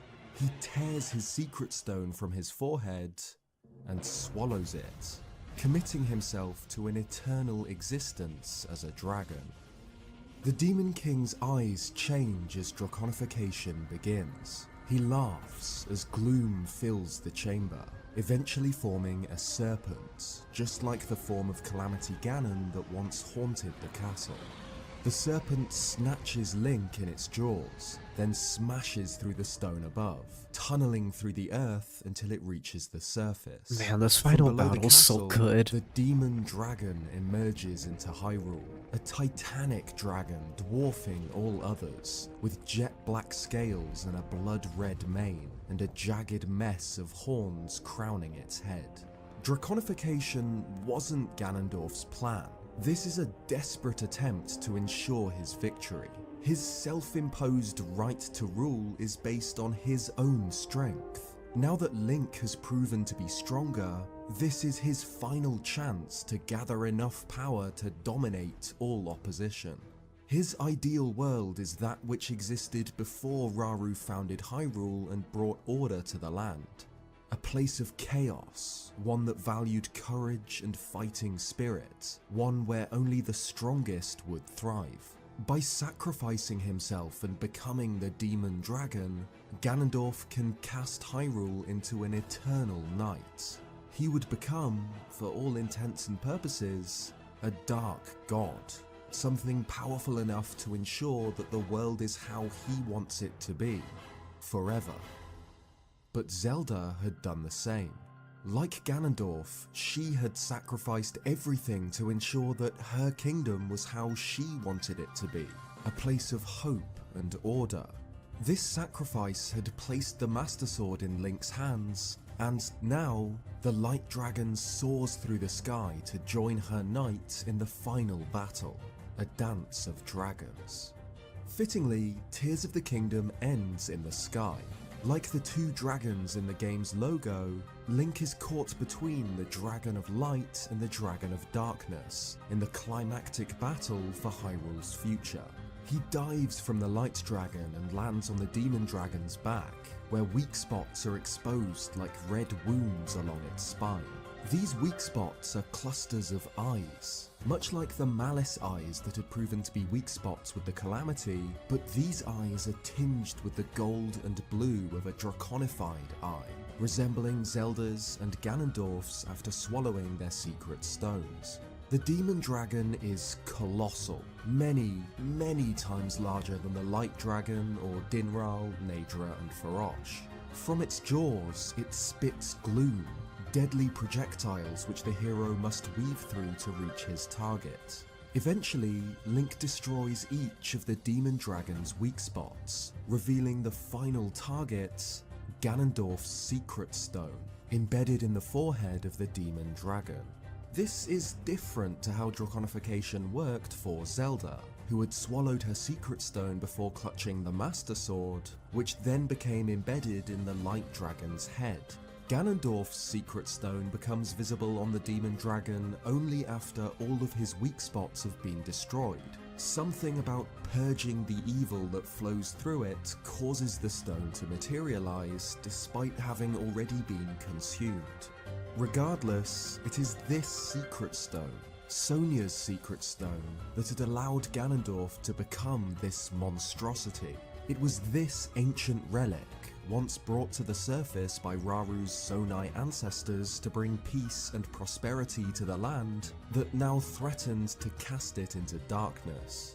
Link dives from dragon to dragon for the last time, and plunges the Master Sword into the secret stone, shattering it and bringing an end to the demon dragon.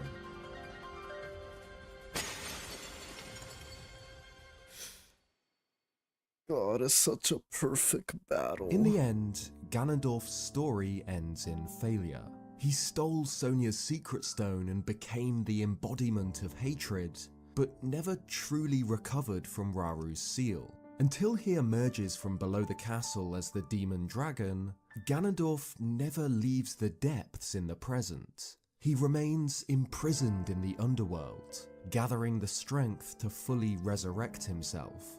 Though he shows the sages visions of his goals, of the world he wants to create, he's stopped before this ever happens. Ganondorf's limitless hatred for the kingdom he was sealed beneath gave birth to the Calamity, a monster of pure rage which was able to terrorize Hyrule on the surface. But it's unclear if Ganondorf was aware of these calamities. He never mentions them and says to Raru that thousands of years will pass in the blink of an eye when he is sealed, implying that, for him, he was unaware of anything that happened between the distant past and the present day. But despite this, Ganondorf and the calamities he created have been the greatest existential threat to the kingdom for as long as history has been recorded.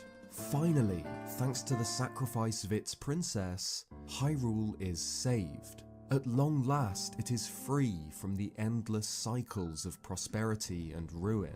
Link watches from the Light Dragon as the Demon Dragon explodes.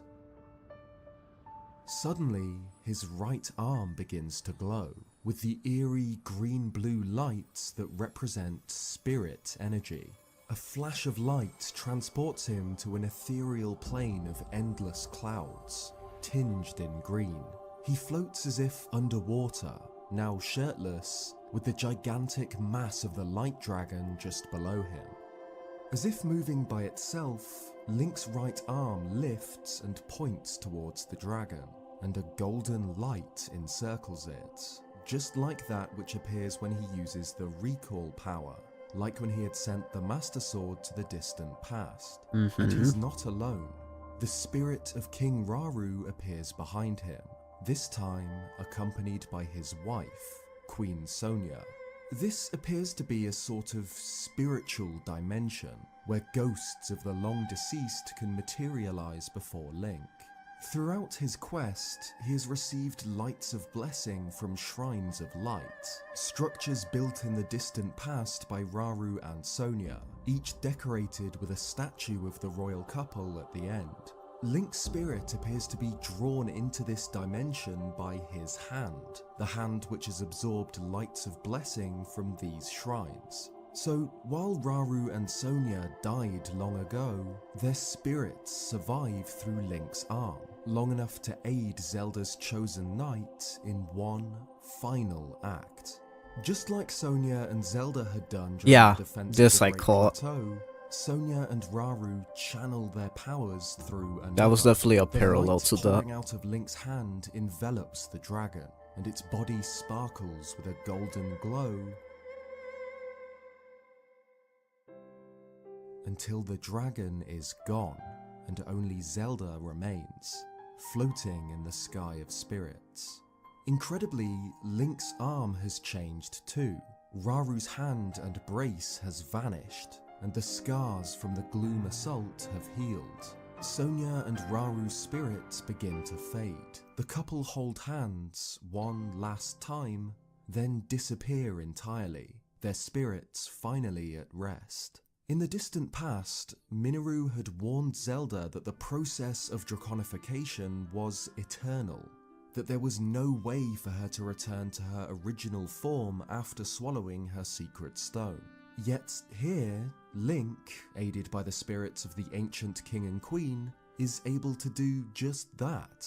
As if by magic, his hand is able to send forth a light that reverses an irreversible process.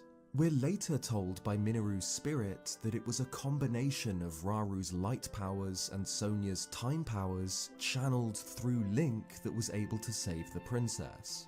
But this solution doesn't make much sense.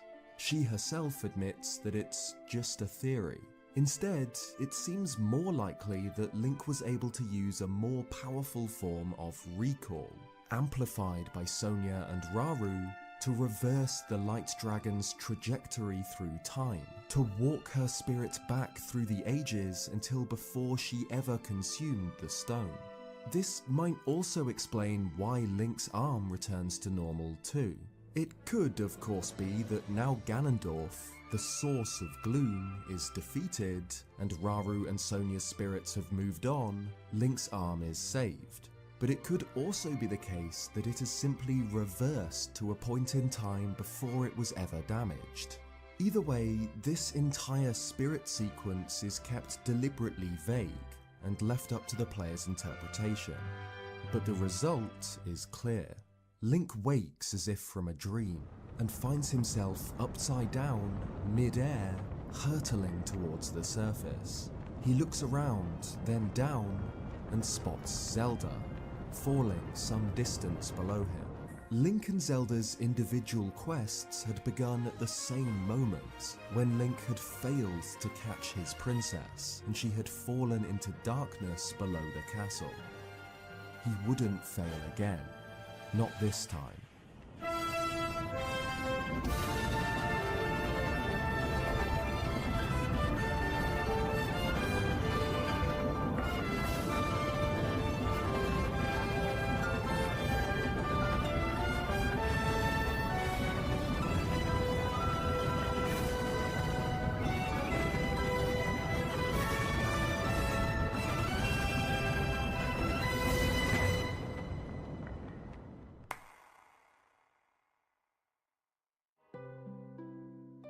As a new day dawns in Hyrule, Link lays its princess down in the grass, and she opens her eyes, waking from a dream that lasted thousands of years.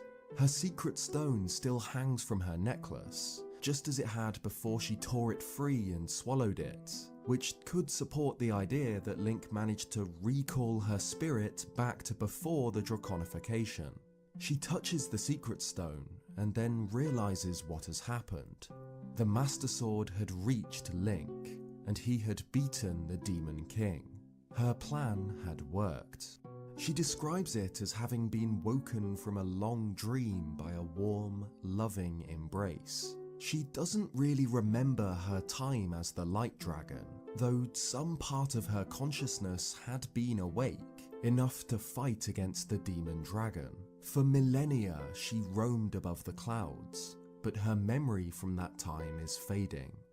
Tears of the Kingdom ends with a final cutscene on the platform behind the Great Sky Island's Temple of Time, where Link had sent the Master Sword back to Zelda. Link, Zelda, and the 4 elemental sages gather before Minoru. The Sage of Spirit, Raru's sister, leaves the construct body that Link had built for her, returning to her spirit form. With Ganondorf's defeat, Minoru admits that the present day no longer needs her. She knows that she can let her spirit move on to join Raru and Sonia, and the world will be safe in Zelda's hands. Just like the ancient king and queen, Minoru's spirit is scattered to the wind. Thousands of years ago, Zelda, along with Minoru and the ancient sages, had sworn their allegiance to Raru, the King of Light. They had sworn not only to save Hyrule from the immediate threat of the Demon King, but for it to see eternal peace, to defend it for all time. And now, in the present day, the new sages do the same, vowing to support Princess Zelda, the descendant of Raru and Sonia, and to protect her kingdom forever. Tears of the Kingdom ends on a very positive note. the evil that has threatened Hyrule since the founding of the kingdom has been destroyed, Zelda was saved from an eternal solitude as a dragon, and a new generation of sages have sworn to defend the land for all time. After Link and Zelda had destroyed Calamity Ganon at the end of Breath of the Wild, they spent the next few years rebuilding their kingdom, until the princess's disappearance and the upheaval once again threw Hyrule into turmoil. But with Ganondorf's defeat, the kingdom is completely free from its curse. The heck is this? Zelda and her chosen knight can lead Hyrule into a new age of prosperity, to finally fulfill Zelda's wish of restoring the land to its former glory and beyond. Is that made up? Tears of the Kingdom's developers have said that the game's key theme was hands, symbolizing not only the connections Link builds with the new Nintendo wants you to sages, catch but these between hands. the two time periods the game takes place in, past and present. Link and Zelda's story splits the second their hands fail to meet, breaking the game's narrative into two separate halves that mirror each other, only to combine again at the climax. Breath of the Wild saw Link journey across a ruined kingdom alone, but in Tears of the Kingdom, this is never the case. The sage's vows are represented by rings on his fingers, as if his companions are literally holding his hand as he explores. But Ganondorf's hands also follow him. The nightmarish gloom hands that precede Phantom Ganon are one of the game's most terrifying and overwhelming enemies, a fitting successor to Breath of the Wild's signature Guardian. In Tears of the Kingdom, hands are everywhere, from the abilities granted to Link by Raru's arm to the sounds of hands clapping in the music. Fitting for a game about connections, about a kingdom starting to piece itself back together.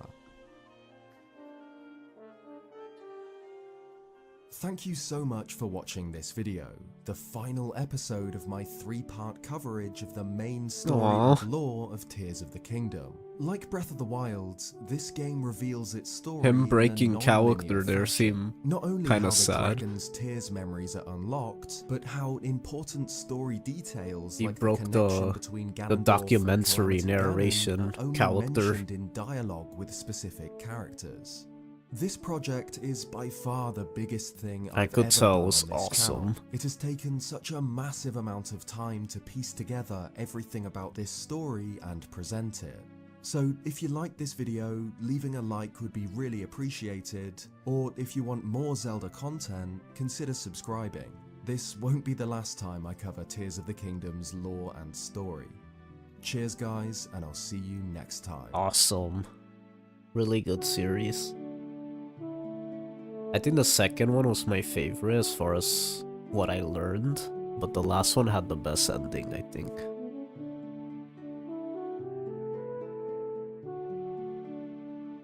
The next generation. Oh, that was fun. Forgot to turn this off.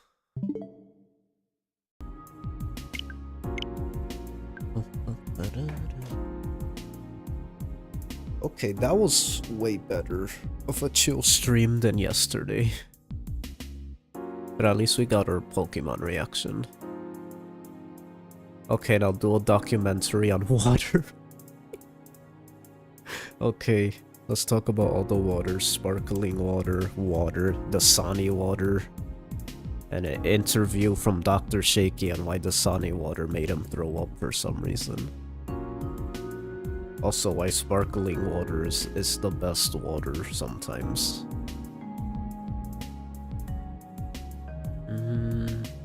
It's getting late. I think we're gonna stop here. For any lurkers that are water and all inferior versions of it. In fact, I'm gonna drink water right now.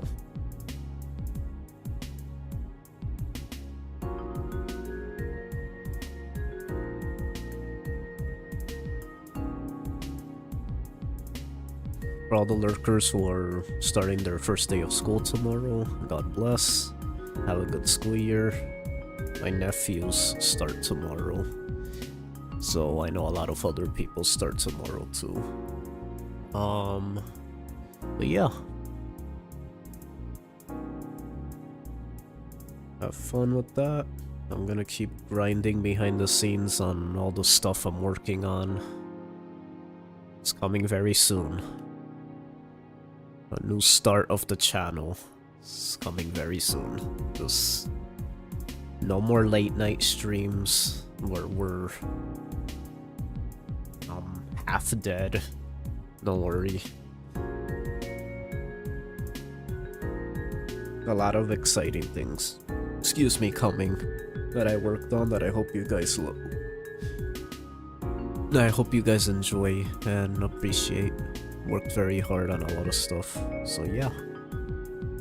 Like this video if you enjoyed it. Subscribe if you want to see more of my stuff. And I've been the chosen one. And I'll see yo, Nintendo. God bless.